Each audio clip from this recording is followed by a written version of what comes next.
Hey there, Skullheads. I'm Snags. And I'm old Silky.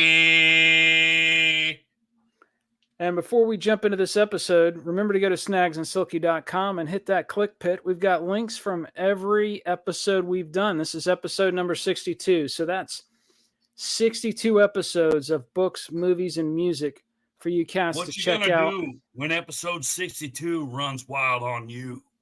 What you gonna do? And also, don't forget to share this podcast with your friends. Follow us on Spotify and subscribe on YouTube, which is really the same thing, but they're making us use different words. So there you have it. Yeah. All right. A couple quick news items before we jump into this awesome interview we're about to lay on you cats. Music Midtown in Atlanta, legendary music festival every year for the last couple decades. 30 years. Yeah, something like that is pausing this year. So that might be the end of an era. So Google that if you want to read about it. A lot of good times, Music Midtown over the years. Oh, yeah. And the other thing we got to just acknowledge is the passing of legendary engineer. He didn't like to be called a producer because he was a bit snobby that way. But Steve Albini, most notably produced In Utero by Nirvana, some Jesus Lizard stuff, a lot of indie Pixies, a lot of indie rock stuff over the years. I think he did that one of those. He was in Big Black and Shellac, which was a great band. Mm-hmm. And he did that Plant Page album, I think, didn't he? I'm pretty sure he produced that. I should have looked. I'm pretty sure because that was mid '90s, and he was the trendy cat to snag for a producer gig at the time, engineer gig. Sorry. Mm-hmm. Anyways, Silky, why don't you? Everybody knows who we're interviewing because they read the podcast description, but why don't you introduce this cat? We got a legend with us tonight. So, Snags and I love to track down obscure bands, bands that may have recorded one or two albums, either due to poor management or other variables they've shuffled off into obscurity. Bands like Raven from 1970, they did a great cover of Neighbor Neighbor, which was a ZZ Top track.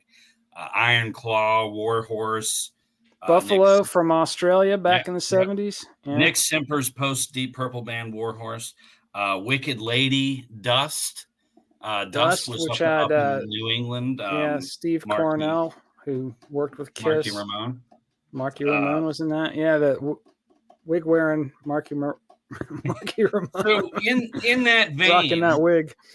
In that vein, during the pandemic, I picked up a book called Once a Rocker, Always a Rocker. Now, if you go back to when you were getting stuff from Columbia House as a kid in the early 80s, 81, 82, I'm like 10, 11 years old, and I get the new, or I guess it would have been 83. I get the new Joe Perry Project record. I had the cassette, but my buddy Scott had the record, and on the back of the record you got this crazy guy with a black and white striped shirt. I think he had a bandana. It was Cowboy. And so at 11, 12 years old, everywhere we went, hey man, I'm Cowboy. And we like forgot it was a person, and it was just this character and a voice that we did. And so it is just outstanding all these years later that we have Cowboy Mach Bell on episode 62 tonight.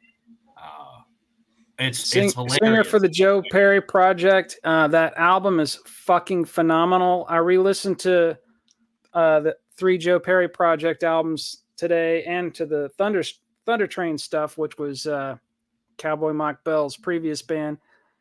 Let the music do the talking, and Once a Rocker are just phenomenal albums. The musicianship on there is crazy, and we'll get into it. But Cowboy Mach Bell on Once a Rocker, he's just in his element with this just insanely awesome band. I love that record. Check it out if you haven't heard it. I feel like, and I'm sure you'd agree, Cowboy. We're gonna let him talk. Believe it or not, yes. Pretty soon it's coming right up. Second.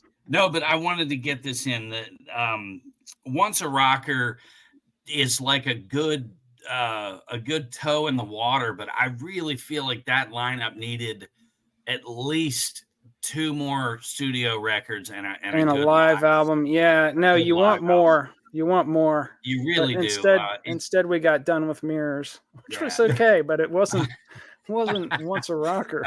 Because it does, as good as those songs are, and I've known them all the way back, but it's a bit maybe it's the production. It's just it's a bit dated just for 83. Ted Templeman's approach on Done with Mirrors, he wanted to make a punk record. He wanted Aerosmith to kind of sound kind of like a punk band. God knows why, because he just dropped 6 phenomenal rock albums by Van Halen. Untouchable. And if he'd taken that approach, maybe, I don't know. The thing about the Joe Perry albums, though, is they're funkier than Aerosmith. He really adds, conga drums and all kinds of, and the bass player on Once a Rocker, what was his name? Danny Hargrove, just busting out some killer funk lines. And we'll get into this, but it's just, it's funkier than I think Steven Tyler would have allowed with Aerosmith, even though he's a pretty funky cat. But I don't know. There's just a little extra funk in those albums. So, Cowboy, how are you? How's what's been going on with you? Hey, Silky Snags, it's great to be on the show. You're looking for obscure people? You hit gold here. No, we are thorough, and we only have the best people on here. We had the drummer from Blue Oyster Cult on, Albert Bouchard, last year. And now this year continuing. This is our season 2, I guess. We've got you on. So we got Cowboy Mach Bell. Yeah, I wouldn't say I was kind of cringing when you were saying that, Silky, because I wouldn't say Joe Perry Project is obscure. That was a pretty well known band. Now when you get back to the Thunder Train stuff, I was leading into Thunder Train with all that. But Joe Perry. Definitely not obscure, but Cowboy Mach Bell, I think he's pretty obscure. Not anymore. Not after he's unveiled to our millions of listeners. You're finally getting your break here, man. After all these years, after this episode, we're second only to Joe Rogan. Yeah, we're hot on his heels. Yeah, we're hot on his 6. My ship has come in. Yeah, absolutely. Finally, tell the wife to go ahead and order, get her that Lamborghini on wish list. For a second Lamborghini, you might have one already. Mm-hmm. Anyway, Silky, hit us with some of these questions. You've obsessively prepared some notes for. So Cowboy he wrote 3 books. His first book, Once a Rocker, Always a Rocker, is really amazing in that it's a time capsule for the early 80s, and I love right out of the first page, he's down in his little laboratory at the Music Box working on all these gadgets and things. Now, growing up, and you're at the right time for all the stereos, and people had the baby Advent speakers or the giant Infinity speakers, and everybody would come in and they want the biggest speaker going. So the situation here, that I remember the opening scene of the book, he'd ridden the wave of this band, Thunder Train, kind of regionally famous band, New England area, and that kind of petered out. You were kind of disillusioned with the whole rock and roll as a career thing. You're working at a hi-fi shop, and this is setting the stage for when your ship comes in with Joe Perry. But the Music Box was a hi-fi store, correct? Yeah, that's right. My dad was the Northeast distributor for Klipsch, this starting back in the 50s, and my dad was really into the stereo boom when stereo was first invented. In fact, the U.S. State Department sent my dad to the Brussels World Fair to demonstrate stereo for the world and let them hear it for the first time. Wow. Besides selling high-end stereo, they also, the Music Box, the family business, fixed record players and especially those little kids record players that we all had in our room. That had those stylus that was just well, I'm not going to talk about record needles for people that don't remember. About record needles, man. Talk about whatever you want. People would come into the store and march down the steps down to the lab and plunk their broken radio or their broken record player on the desk in front of me. And I didn't actually fix much of this stuff, but I would. Well, the record players I could look up in my book, and were millions and millions of different needles to fit all these different players back then. But anyway, let alone the styluses and cartridges for the high end stuff that my dad sold. I'm just talking about a lot of the stuff was just the street trade, kids bringing in their busted stuff. Anyway, I was in the middle of writing up a slip for this stuff when the phone rings, and I get a call. It's usually somebody wanting me to deliver a color TV. I'd been working for my dad for about 3 months. This is following 5 years on the road with Thunder Train, where I was very seriously looking to become not an obscure guy, but a known rock and roll guy making my living. I mean, I was making my living, but it was a small living with Thunder Train.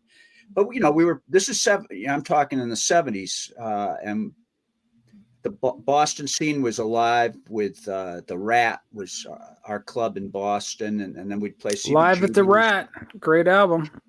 We were on the Live at the Rat album with Thunder Train, and that led us to CBGBs, and we became friends with Stiv Bators and the Dead Boys and the Runaways and a lot of the bands that were running around at the time doing the same kind of hard rock that we did. Some of them, like Stiv, went more in a punk direction. I can snarl and be angry like a punk, but you were a good time rock and roller. I always felt that Teenage Suicide is right in there with the Alice Cooper albums at that time. That's the Thunder Train album. Yeah, that's Suicide. What we were aiming for. The thing, I loved the energy and the whole mood of the punk and the songwriting, but I also really liked good players. And the punk scene wasn't where you were finding, the guys that were schooled on Johnny Winter and Jeff Beck so much. You were getting stuff. Yeah. You got a few of them, but you more got guys that were kind of new to it and were three chords and an attitude, basically. Right, and you could go. Sid Vicious never even plugged in. Well, it's true. They didn't let him plug in, but that's another story. But since you mentioned Stiv Bators, I seem to recall the story from Once a Rocker. Stiv was originally named Steve and you were originally named Mark, and you guys both decided to alter your names at the same time. He was going to be Stiv and you were going to be Mach. That's right. We were in the dressing room at the Rat, and he was Steve at the time. His band had been called Frankenstein, and they just changed their name to the Dead Boys. Yeah. They were opening up for us. It was their first time in Boston on a Thursday night, and we're back in the back room. Yeah, and he introduced himself as Steve, but he says, "I'm about to be Stiv," and I said, "That's interesting because I've been thinking about changing my name too." There's this guy you mentioned, Dust. There's this band called Dust that has a drummer called Mach Bell. That's my name, and there's too many Mach Bells. AKA Marky Ramone. Yeah. Well, yeah. So he was still Mach Bell at the time, though. Right. Yeah. Stiv said, "Well, why don't you do? The reason I'm going with Stiv is because I like names like Liberace or Elvis." This is before nobody else has those names. Yeah. This was before Elvis Costello had come out, just a few months before he'd come out. But a Farrah type name where you just need that one name. So people had been saying Mach. Everybody called me Mach in Boston because there's no R in the alphabet in Boston. Yeah, they take it out up there. They don't say Mark there anyway, so you might as well. Yeah. Soon after I became Mach Bell, Mach Bell in New York became Marky Ramone because he ended up joining the Ramones And when he was in Boston, he was Marky Ramone. And Mach's out in the yard. That's awesome. That's a killer story. It wasn't until I joined Joe that I became Cowboy. That Oh, So my Thunder Train era is Mach Bell, and Joe Perry is Cowboy Mach Bell. I kept the Cowboy Mach Bell for my first book, Once a Rocker, Always a Rocker, which I thought would be my only book. Then I ended up writing more books, and I stick with the Cowboy. Oh, I those like it. Yeah, yeah. It's a books are nobody else. just the prose, everything. He just puts you in it's like you're the actor in the movie as you read it. Moments in these books where you're like at your lowest low or your highest high. I was like right there with each thing. Certain really good moments where you're like waiting on a bus and reflecting on, where did it all go? I had the brass ring, and and I'm like right there with you, like, come on, man, you just. But Thanks, sir. your drive, I have to say, your drive is incredible. So in I got Once a Rocker, you go to the audition, Right.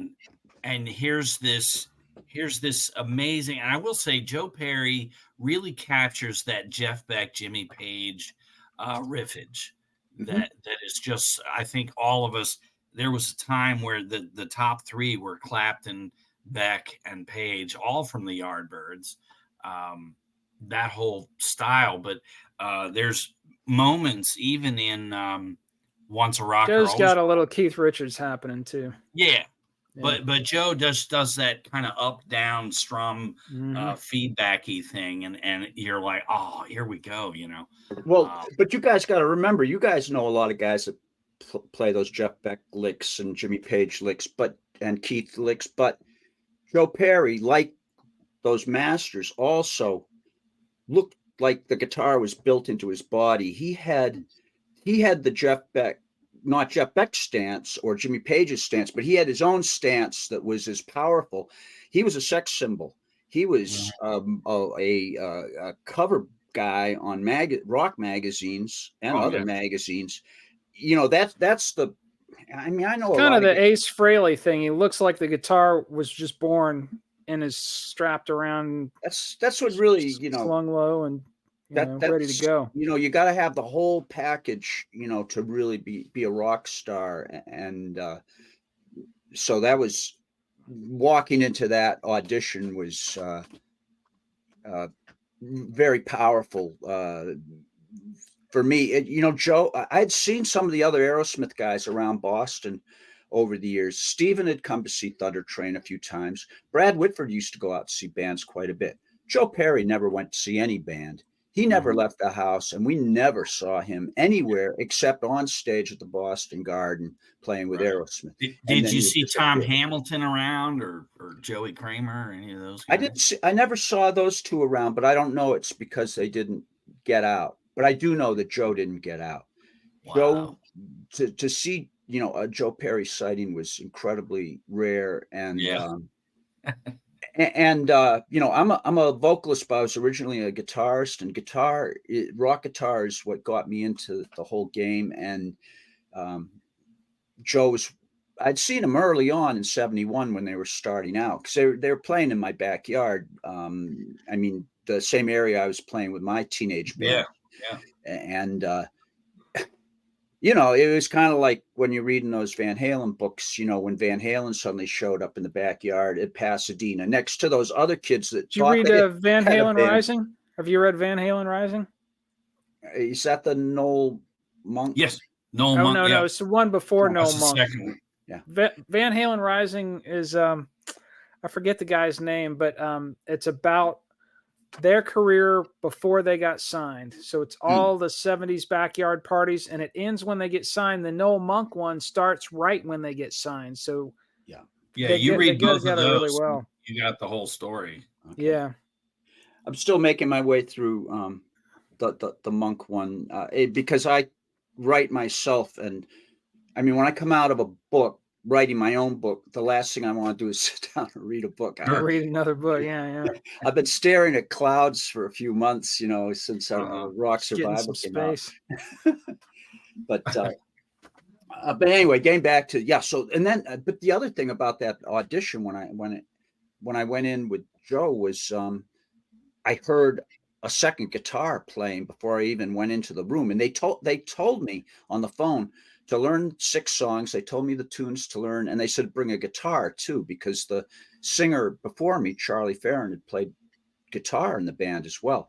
Well, I didn't really want to come in. I know how to play guitar, but I didn't want to be playing guitar because the way I sing, my act is a lead singer with a maracas and a you're doing stand. doing the Roger Daltrey. Yeah, I'm too busy That's dancing exactly around. what I was thinking today when I was listening to Thunder Train was Roger Daltrey. Yeah. Oh yeah, you should hear this new tune I just cut this week with my new band. Yeah, MBE. I'm hitting some.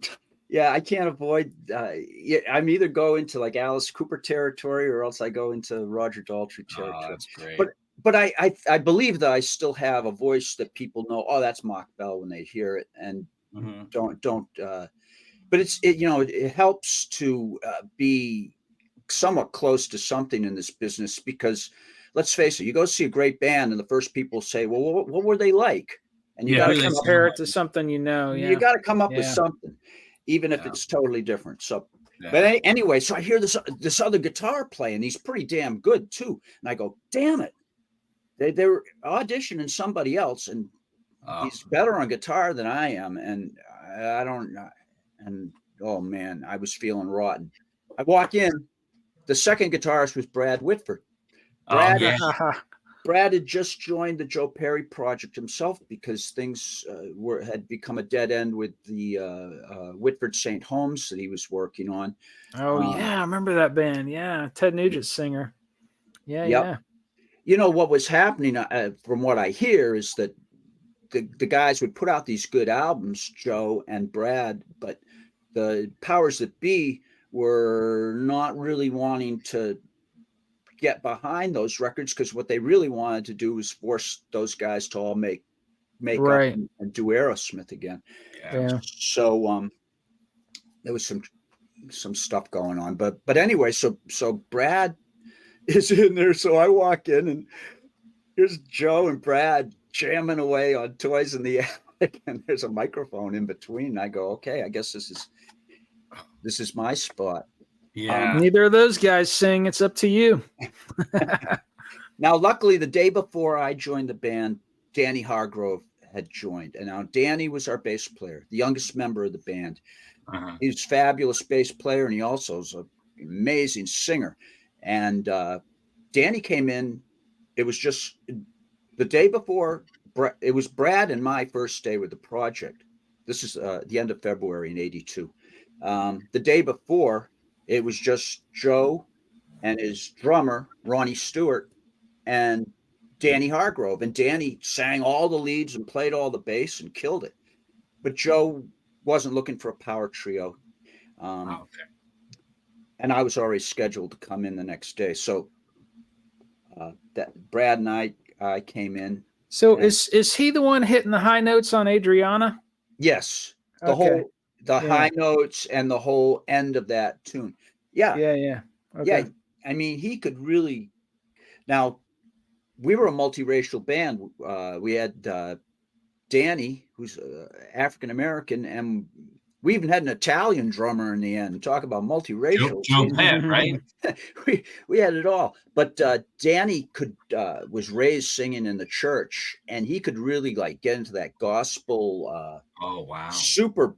But this is similar to the Byrne era lineup of Deep Purple, where you got David Coverdale on vocals, who's got the raspy, soulful voice, and then you got the guy on bass who can hit the high notes, Glenn Hughes. Very similar kind of thing, yeah. Spooky Tooth had that going on too. Yeah, they did. So did Van Halen, actually. Right. Michael Anthony. Anyways, keep going. Keep going. I was just going to say about Danny. For what we were doing, he would tone down the gospel thing and play it more like a traditional rock and roll band. But it was fantastic having him, especially on the road, when we would be playing back to back gigs. And this is back, you guys are, well, I don't know if you guys are old enough to remember back when rock radio was huge and they used to have lunchtime concerts. If you put out a new record, you'd be doing lunchtime concerts in these different cities, Oh, wow. sponsored by the radio station. Uh-huh. Well, I know you had King Biscuit flower hours, but that was always at midnight. We're old enough to remember camping out for tickets. We're both in our early 50s, so we got some of that. Yeah. Right. The King Biscuit and Captured Live, those things were more recorded live concerts that then were replayed. But these lunchtime concerts were just they were record promotions, record company promotions. They'd put you in the concert club, whatever, in the city, like the Cleveland Agora. I remember doing it there for WMMS, for instance.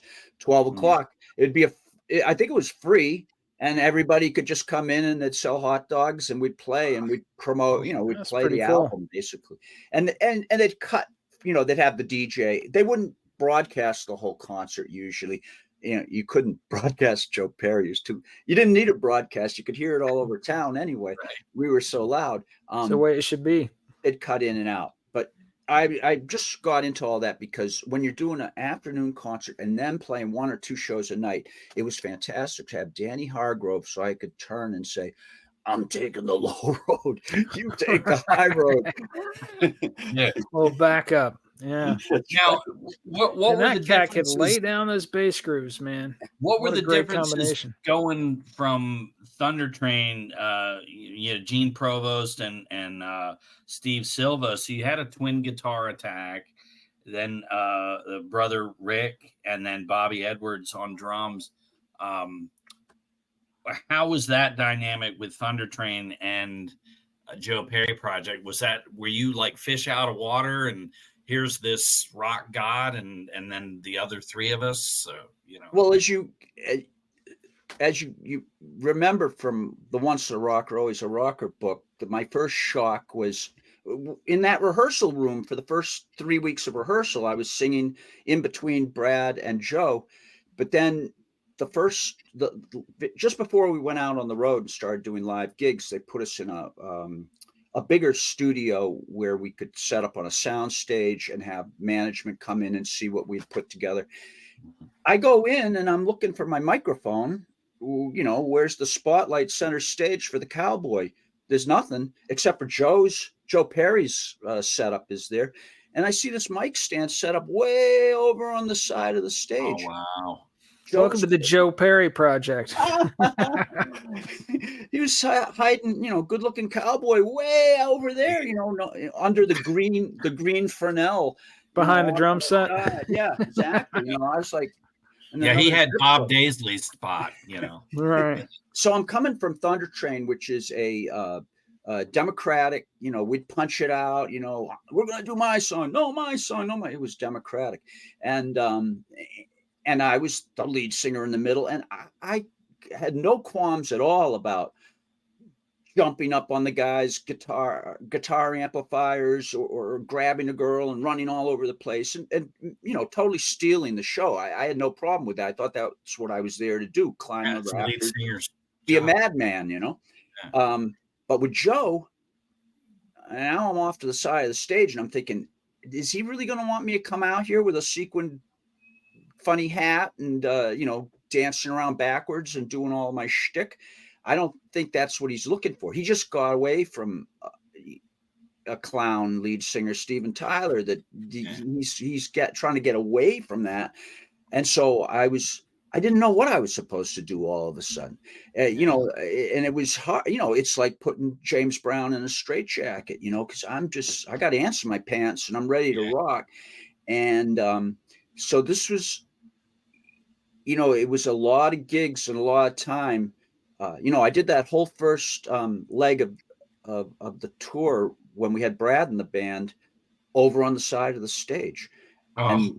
And, Ozzy had the same thing with Sabbath. He was always off. I was just thinking that until the reunion, and then he's front and center. Yeah.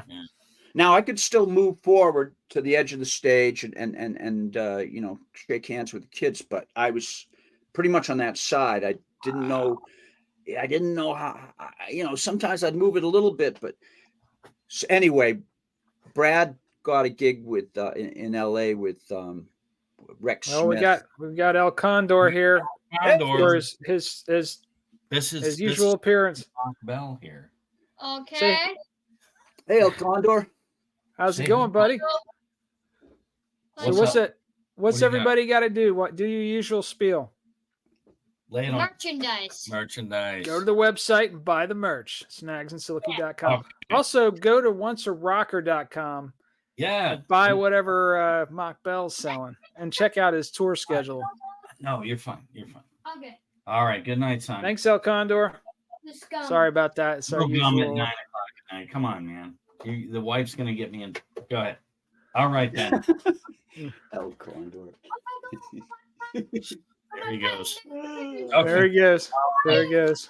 Okay. When he grows up, he's going to be telling his friends about this. Oh yeah. You know it. All right. All right. Keep so going. yeah, go ahead. So you're on the side of the stage. Yeah, Sure it's on the side of the stage, and you know, that first section of the tour went pretty well, but I got to say, Joe was not feeling at the top of his game when I joined the band. He was physically, he was skinny. He was his skin was a strange color, grayish green, and I don't know if he had too much drugs or not enough drugs or what was going on. It. The whole description, I'm like, is that cocaine? What is going on? And I know how I would be coming in. I'd be like, okay, this isn't going to work, you know, but this is your chance. You know, it's. I just have to say, listening to Thunder Train and Once a Rocker back to back, you sound liberated. And it's not a diss on Thunder Train, but that's a certain level of band, and it felt like you were the one, you the power of that band, moving it along. And then here you are with these amazing musicians, and it sounds like you sound like you're being the front man you always wanted to be, and you can just relax and let loose. At least that's how, to me, it came across on the record. Was damn. Yeah. Now he's just letting loose because he's not carrying the band here. Yes, Snags, but that is 200 gigs later and a year and a half later from when we started. Oh, once you guys, we're in the groove. Got it. You know, and that was very hard because if you're going into a situation and taking over in any spot in the band, but especially as the lead singer, you really want to have product out. At least a song with your voice on it. Yeah. Did you guys know? You're just we got a week gig, a week's worth of gigs. You don't know if it's. He said it was 200 gigs before the record came out. Yeah. Right. So but it was the set list. Was it mostly Aerosmith, or were you guys kind of working up the new songs and doing Aerosmith tunes? Or well, to get my foot in the door and keep it in the door, I was listening to Joe before I even walked into the rehearsal room, that first rehearsal, and I heard this one figure that he was just this funky little thing, and I said, I got to put some lyrics to that. And the next day, brilliant. That's what I was talking about. Your drive, that you're not gonna just come in and hope that you wrote a song. No, and I wasn't going to. I want to hear the story though. Keep going. I didn't want to wait. I didn't want to wait around and sing a bunch of Aerosmith songs or do everything that they'd done on the last album. So I knew that my best in this was to make something happen for Joe real quick. Start contributing, yeah. You know, and I don't think Joe was thinking that I'm writing a song right now. No, he was just grinding away like guitarists do on his latest thing that he was hooked on. He's just riffing away on this thing. So I put it together in my head, and the very next day I knew what he would be doing when I came the next day, because that's what guitarists do. There he is in the corner, still playing the same damn riff, because that's what guitarists do. They play the same riff for years and years and years until they finally record it and do something with it. So he's doing, and I go, took a boat to China and took a jet to Rome. I'm a lost, found, turn around, rock my ass back home. And Joe looks up, and then and then I go into the once a rock, always a rocker. Now he hadn't written that part, but he fell underneath, and Brad was right next to him. And a minute later, we had Once a Rocker going, second rehearsal. So you named the fucking album. That's awesome. It was kind of funny because we did the song, and Joe said, I like the song. It wasn't until we recorded it as a demo a month later, and we put it down, and it was great. And the engineer said, what's the name of that song? And Joe looks at him, No Time for Women. I'm looking around going, I'm singing Once a Rock, always a rocker. Where does No Time for Women? I'm thinking, I'm not going to talk to the boss and right. Upset The Admiral. No Time for Women. There's no line like that in the song. Anyway, it took a while, but that's what I'm saying. It took a year and a half. So when the album finally came out, all these things were straightened out. But there's a long, and that's what my diary, Once a Rocker, is all about. Though it's a slow progression. Slow, yeah. But when Brad left the band to join Rex Smith on the West Coast, Joe was now exposed to just him with no backup guitarist, and his bad physical state and mental state right then. He had a lot going on. His marriage was falling apart with Alyssa, and he was under fire from Lieber and Krebs, his management from Aerosmith. Supposedly he owed them either music or millions of dollars. This is what Danny and I thought. We were like obscure and broke musicians, and we're thinking, wow, it must be cool to be Joe Perry. But then we found out Joe was like, not only he wasn't broke, he was like $2 million in the hole. That's not uncommon either. At least it wasn't back then. No, it isn't. With these stars that everybody is excited about, a lot of these guys have tax problems, management problems, record company problems, where they actually are in the hole. And would you say it's because when they come into the limelight, they're 19, 20 years old, and they're just signing whatever, and they're not paying attention, and the guy taking care of them is hoarding all the money, and then it's also a lot of them didn't realize they had to pay back the tour expenses. Right. These record labels would pay for a tour, and the contract says, "Oh, by the way, you got to pay us back for." Sure. Yeah. I mean, if I'm being artistic in the recording studio, and I say I want to take that vocal again. It's not working. I'm going to go to dinner. I'll come back and take it again. I'll take it again. Nobody's going to say no to the singer. He wants to get it right. But I'm paying I'm not paying. Yeah, I am paying $200 an hour for all that studio time. And, it starts to mount up when you're in there for days and weeks. That's one of the reasons I sound more like the boss in charge, Snags, when you were saying about the Thunder Train versus the Joe Perry Project album, because the Thunder Train albums were made. You guys have 1 hour in the studio, crank out a bunch of songs, boom, and we would just play live, and that was how we did our albums. With Joe Perry Project, we were in the studio for a month. I mean, which is small potatoes compared to guys who go to Abbey Road and all that. But I mean, for me, it was incredible to have like 3 or 4 days just to get my vocals done. So I was. I was. You sound unleashed on that thing though. Like you can finally just let loose. I don't know what it is, but I think it must have been playing with that caliber of musicians. Yeah, and it was my shot, and I was giving it my best shot. Yeah, I totally believe. I do agree with you that the production is very 1983 sounding, like a lot of stuff cut in 1983 sounds, but. I think one of the things that really sunk us was the album art. I think could have been better. It could have been anything, and aside from a picture of somebody who they've seen before a million times over the past decade. Well, just like if I'm Joe Perry, I want to have maybe an older. Sepia tone, bluesy looking, all of us in a bar, and my new singer.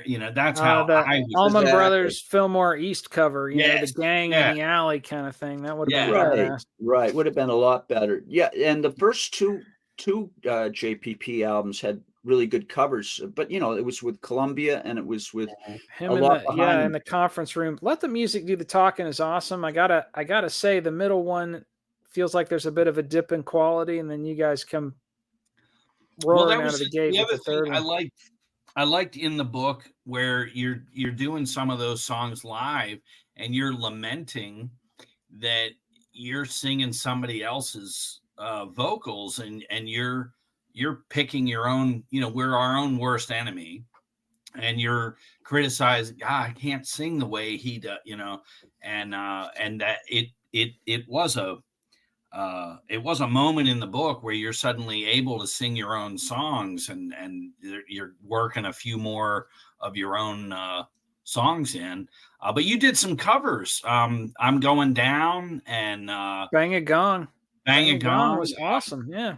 But you had a couple that were that Eddie Cochran tune, something else. Something else, yeah. Would there ever be recordings of that? I would love to hear your like a live Joe Perry, something from that era.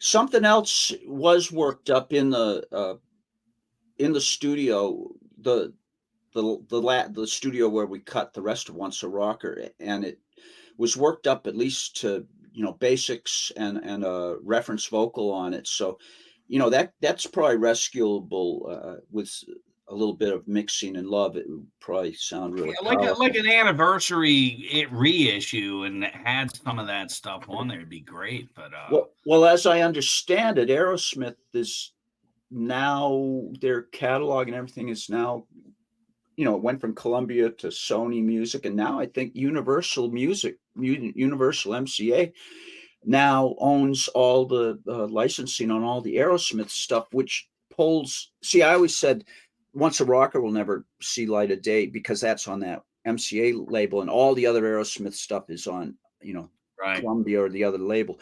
Right. But now that they've moved to the label where the Joe Perry project, where Once a Rocker was made, we're in the same vaults along with the rest of the Aerosmith stuff now. Well, I'll tell you this, Cowboy. If you go on iTunes and you type in Joe Perry Project, there's Once a Rocker and Let the Music Do the Talking. That's all there. And I've got the Rock and Rolls Again. It's the second one. But if you type in Joe Perry, it lists the other solo albums he did, and I've got the Rock and Rolls Again and Let the Music Do the Talking, but Once a Rocker's not listed there. So the only way to see that is to type in Joe Perry Project. And I'm like, well, that's shitty, because a lot of these little morons who don't know music are going to type in well, see, now they're going to know because you just spelled it out for the masses. They're not going to know Joe Perry's name. They're going to hit Joe Perry, and morons like me that don't know how to search their site, Right. I'd just be like, I thought I could have sworn I did an album with Joe. Right. But yeah, I don't know. I wanted to ask you, you saw Zeppelin on their first tour. And Hendrix, you got to talk about I did read the beginning of I Gotta Rock and that Hendrix story where you're seeing him in a small club. It almost seems like it was just a room or something. Yeah. Can we start with that story? Hendrix? You're like 10 feet away from Hendrix, right? Yeah. When I was growing up in Holliston, Massachusetts, the nearest big town 5 miles away was Framingham, just west of Boston. So in Framingham, growing up, there was this tent, just like a little circus tent in Framingham that used to run mostly things that would appeal to a grown-up audience, like Andy Williams or Perry Como coming to town Saturday. Be there. Jerry Lewis, Phyllis Diller, the kind of people you'd see on the Johnny Carson show. Yeah, the Mafia show. Yeah. And I guess, and they would also bring in like a road a road show of carousel musicals, like My Fair Lady or The King and I, those kind of things. Okay, now one of the two owners of the tent So it's just a tent. It held like 1,700 people in the round when they did a big show, and when they did. So like seeing Cirque du Soleil or something, just a small little right bleachers and except it's fucking Hendrix. Well, yeah. Frank Connolly was the guy who was one of the partners in this, and you'll see Frank's name on the back of the first Aerosmith album. He ended up being their manager. He was also the man who brought the Beatles to the Boston Garden. Frank was kind of he was our Frank Barcelona, or one of those Bill Graham, before promoters. He was the promoter in your town. Yeah. Right. But he was promoting big shows before there was rock shows to promote. But then when the rock shows started coming, he was like, geez, this stuff seems like it's, the Lovin' Spoonful, maybe I could. So he started having, I think it was usually on a Monday around 65, 66, he'd start bringing in the Lovin' Spoonful or the Young Rascals or the Temptations and the Supremes.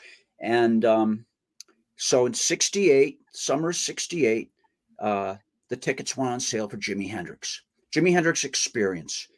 And $6-7. Yeah, mine was $550. I think it was $450, $550, and $650. I think. I wish they had time machines. Yeah. Keep going. And I was right up, really near the 10 rows, 12 rows back from the front of the stage, right on Jimmy's side of the stage.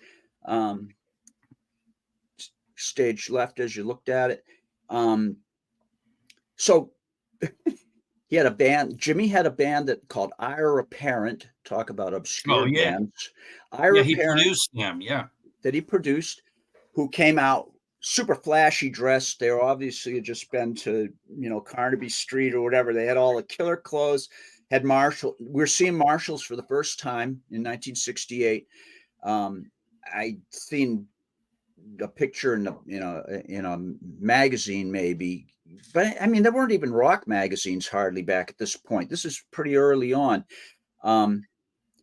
This was my first big concert, and out walks.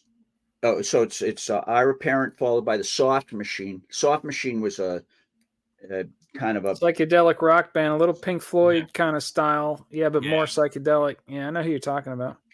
And the set they played for us was quite low energy. And as I remember, there was no lead singer. It was more like a trio with just a jam band type thing. Effects and it was an organ player who was kind of the main guy. But he wasn't an exciting Keith Emerson type organ. I've tried to listen to them before and didn't get very far, so I know what you're talking about. Yeah. So Soft Machine came out and made us all, we couldn't wait. Finish the longest 45 minutes ever. And then out he comes, man. Jimi Hendrix Experience. It was so funny back then because there was no way to really. We all knew about Jimmy from the year before, 67, he had played at the Monterey Festival. He had closed that. Yeah. And then he napalmed that festival. Yeah, and he was on Life magazine. But then we didn't hear much more about him. And then in early 68, he came to America. He was waiting for his album to come out on Reprise here in America. It had been released in England, but Reprise, I think, was owned by Frank Sinatra, and he's like, I don't know if anybody's going to buy this. What is it anyway? I don't know how to categorize. That was Frank Sinatra's label. Yeah. So they put, that was when Jimmy ended up being put on the Monkees tour because they didn't know what else to do with him. So he did that, and the Monkees. There's great footage of horrified teenage girls crying after the concert. You can find it on YouTube, I think. Just totally freaked out by Jimi Hendrix. My dad saw Hendrix open for the Monkees and left as Hendrix left. Yeah, as I would. Yeah. In Baltimore. He was in Baltimore. Well, that was happening 2 or 3 months before I saw Hendrix at Carousel. So what was coming back to us were these weird filtered stories about he came out and girls cried and ran away. He came out and people didn't know what to do and the papers, rebelled against him. Then we started, and then my friends go, oh, Jimmy has a temper. He beat up Mitch Mitchell right on stage. He punched him right in the nose, and I'm like, whoa. I don't know if I want to sit too close to the stage. This guy, he sounds like a crazy man. Yeah. And we were hearing all this like violent stories about Jimi Hendrix and don't turn your back on him. And we didn't know what we were going to get. It was so then out walks this guy who smiling so broadly and so his presence was so huge. I mean, he filled up the tent and you really felt like he was sitting right before you and smiling right at you. And it's an icon. He was a total icon. And the effect on the kids, the girls were melting and the guys were melting, everybody, because he just had something. Oh yeah. I mean, he had that, what I was talking about, Joe Perry, but even more rolled up in it, man. Yeah. And Jimmy, I talk about it in detail in my second book, I Gotta Rock, the whole show. He was doing 2 shows that night. I went to the early show, so he couldn't play forever, and it was really pretty short set, say about 55 minutes. But he did everything off the first album, and he did a couple songs off the second album that had I think the second album was just about to be released in a few weeks. But the thing that was crazy, Jimmy had Purple Haze had been released on the radio at this by now. And some of us actually had his record, and we wanted to hear Foxy Lady. We wanted to hear how he did I Don't Live Today. Is he going to bring tape machines on stage and play the tape backwards? Because that couldn't be real.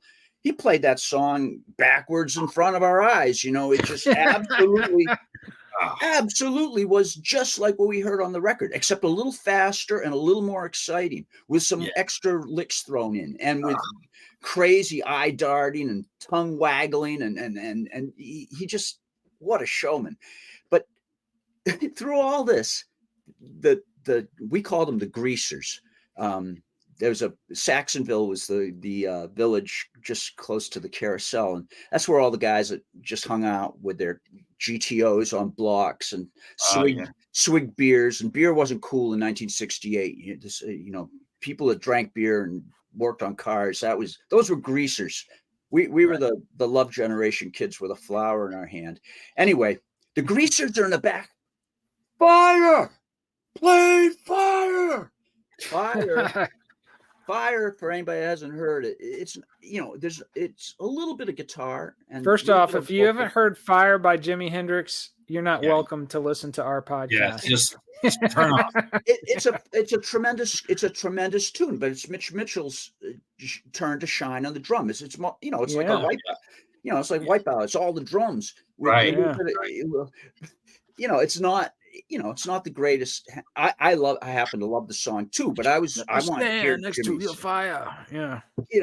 Let me stand next to your fire. That's the big payoff. But and move over, Rova. Let Jimmy take over. Get on with it, baby. Right. But right. It was the drumming that the guys were all excited about. They wanted to hear, and Mitch Mitchell was tremendous, and the band was fantastic. I loved the experience. But these guys, I'm going to do a song now called Foxy Lady. Fire! Play fire! Morons. Do one called Wind Cries Mary. Fire! Play fire, Jimmy! Jeez, man. I gotta tell you a story, Cowboy. We went to see, we're big Fog Hat fans. Oh, me too. And they did a reunion tour in the 90s, original lineup before for Lonesome the Dave Return died. of the Boogeyman album. And we saw them at a local club, and they just tore it up, man. It was awesome.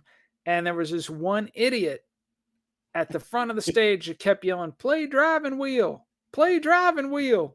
And we're in the South, so he's literally, "Hey, man, play Driving Wheel." Between every song, he's yelling that. Finally, Lonesome Dave just steps up to the mic, looks right at him, and says, "No." And they kick into Fool for the City or something. Awesome. Right as he says no, they just start blasting. Well, Jimmy was a little kinder than Lonesome Dave. He went up to the mic and he looked back at those kids and he says, here's your cookie shit song. And then he ripped into it. He rips into it double time, and they did a fantastic version of Fire. But that's awesome. But Hendrix was a beast. My mom lived in Wyoming, and my dad lived in Maryland.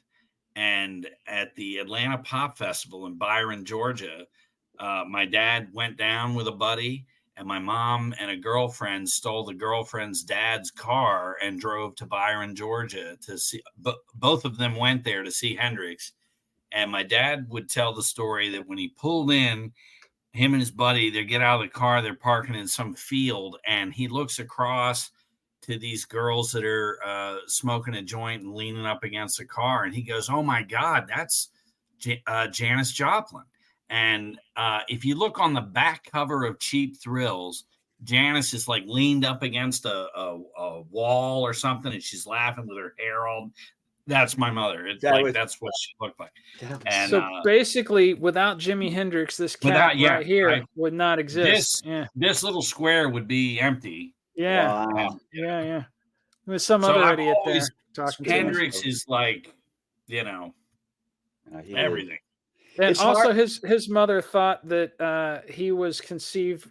Oh yeah. Via John Lennon.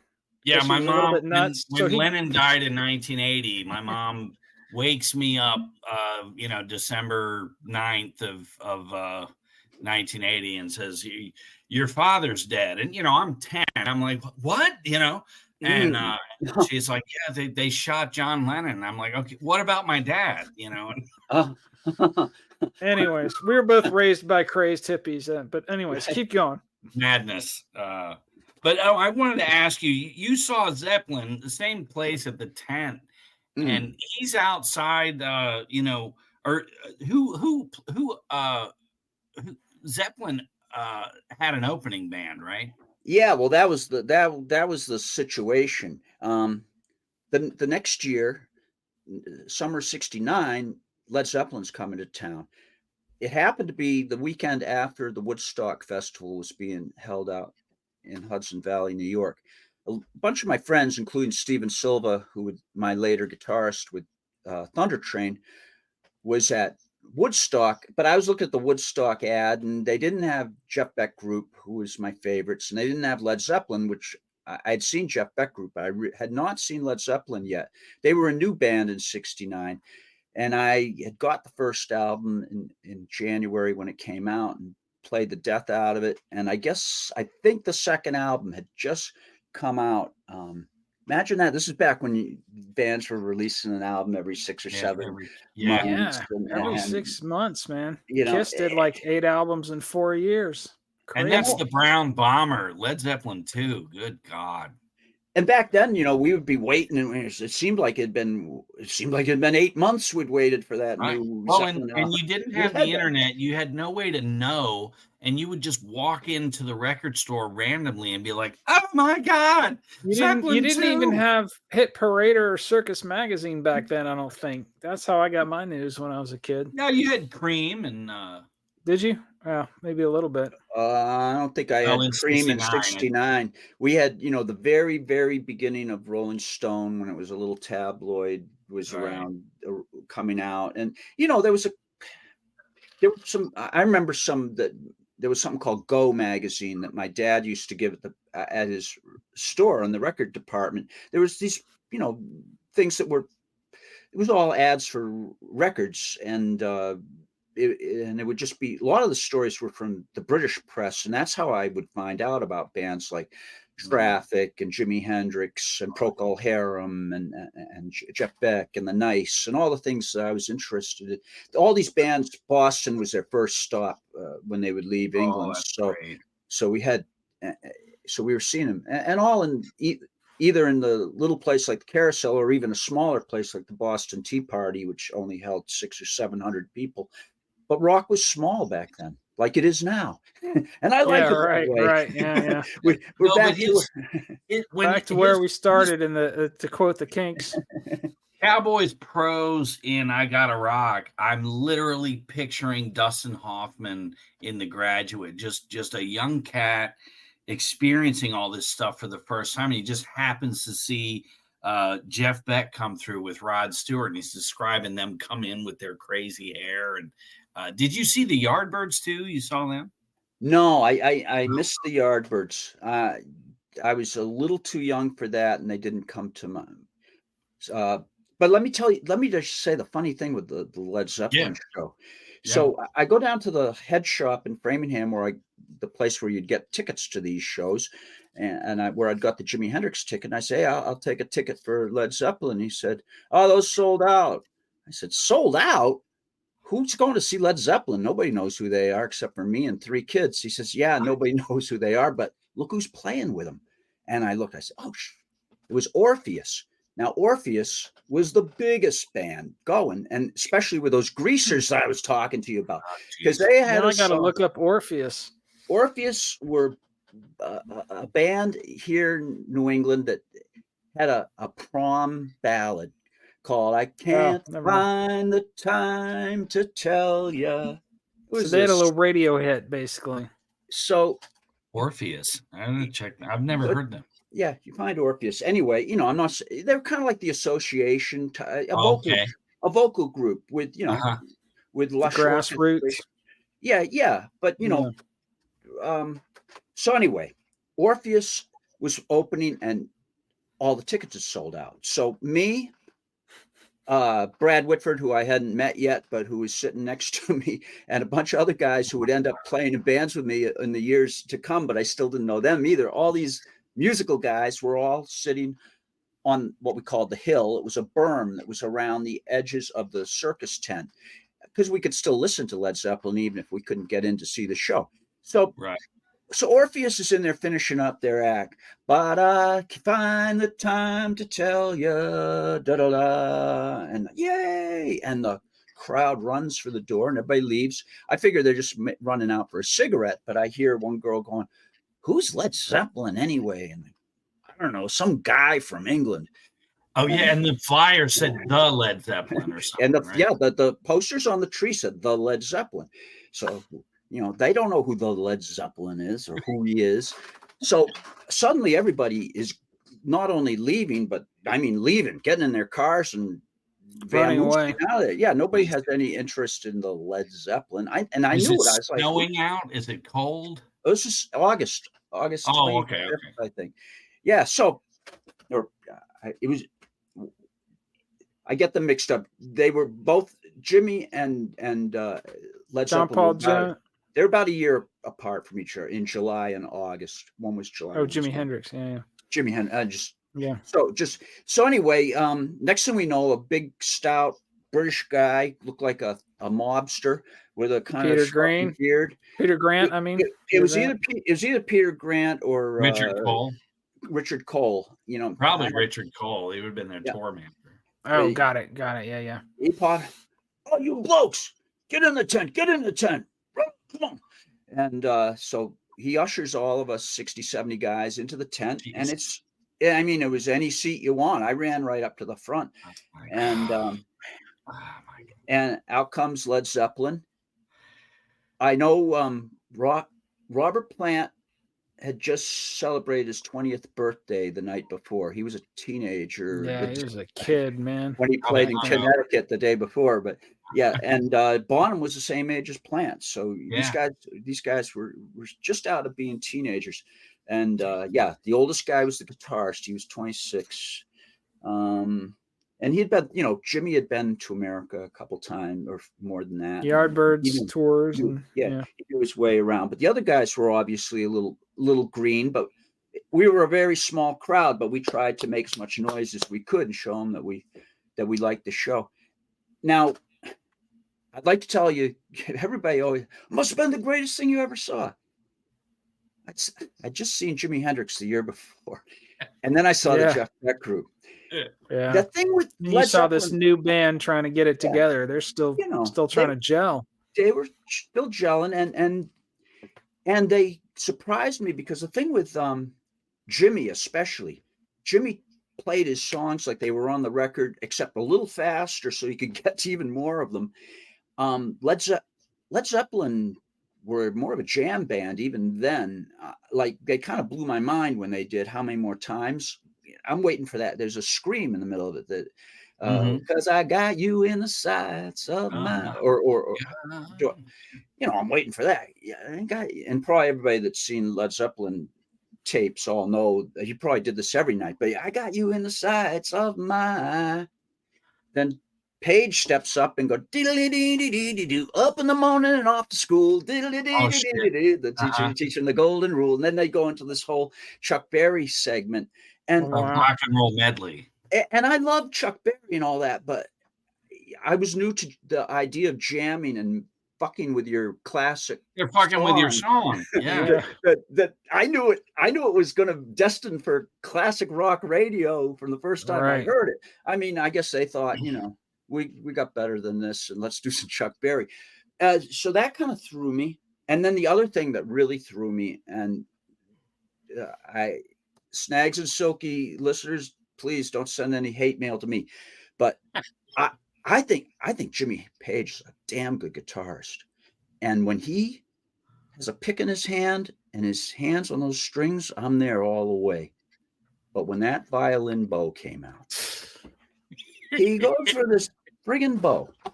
And I'm going, okay, this because I heard a little teeny bit of it on the first. I'm like, oh, he's just going to play that, a little teeny bit of that.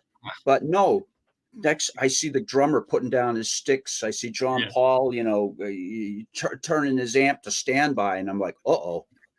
Everybody disappears, and Page is there. Now, I played cello for 4 years. I know how to use a bow, and that's why I switched to electric guitar. I said, enough of the damn bow. I want to pick and a fleet fingers. You got to rock. I got to rock. Oh, my. I mean, he got 5 minutes in, and I said, so how long he's just whacking the guitar? Well, no, basically like in Song Remains the Same, where he does he did Dazed and Confused for 33 minutes. Doing the bow. Snags. Listen, I paid nothing to see the show, and there was nobody in there, so I knew my seat was safe. So I just got out of my seat, and I said, I'm going to get some air. I went out and I walked around the tent, and I hear the bow go on. I'll walk a little bit more. And that's hilarious. And finally, I hear a crack of a snare drum 40 minutes later, and I said, okay, I'm running back in. Went back in, and it's still that's the same. One of those things where the guy doing it thinks it's brilliant and groundbreaking, and everybody else is like, okay, you thought of this at 3 a.m, obviously, and you thought it was brilliant.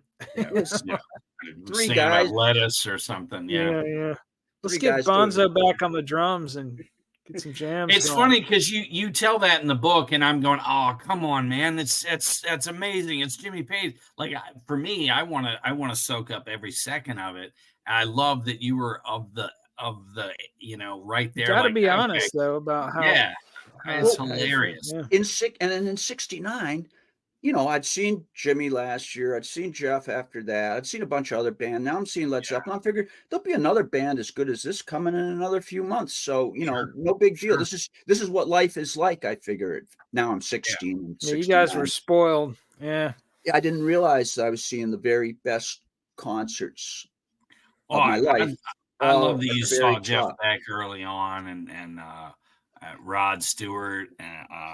So this all obviously though I want to kind of lead into Thunder Train a little bit. This all is inspiring you. Obviously, you got some ideas percolating in your head. How did Thunder Train come together? Yeah, so I was still a guitarist while I'm going to see all these great guitarists I'm talking about. So I'm going back to my rehearsal room back in Holliston with my guitar and my little power trio, and we're doing our versions of the Led Zeppelin and Jimi Hendrix songs. I didn't really have a singer who wanted to sing those songs, and so I would just kind of sing them because guitarists sing along while they're playing, because just to keep their place in a song anyway, even if they don't consider themselves singers. So anyway, that's what I did, and as those little groups progressed and got better, and I was in Battle of the Bands, and we'd do other things, and I'd hire singers, but either they'd come in and they'd warble and sing like they're in the chorus or the choir, and I say out, or else they would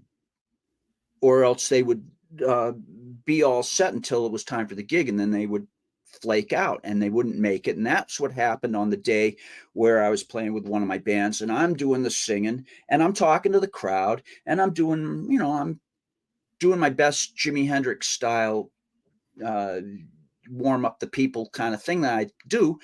And Bobby Edwards, a young drummer, was in the crowd watching this. And after the show, he said, You're great, man. Come jam with my band. And I say, yeah, where are you? He said, next town over, Medway. I said, I'll load up my guitar. He says, nah, leave the guitar. I'm interested in what you do out front, talking to the people and singing. I said, well, I'm not really a singer. He says, just do what you did today. You'll be like, yes, you are. Now I went to his band. Were doing stuff that was they were a little bit younger than me, and they were doing like the younger bands that were coming up, like Alice Cooper and Rat Bat Blue from Deep Purple, and Leonard Skinner were just out and doing something off their first album. Band. Yeah. You know, they're doing all these and Cities on Flame with Rock and Roll, all these Oyster Cult. All these heavy hitters, So I was, and I reverted to the one guy I had just seen a couple of weeks ago was Jim Dandy and Blue Oyster and Black Oak, Arkansas. It's the cat that David Lee Roth stole his whole persona from.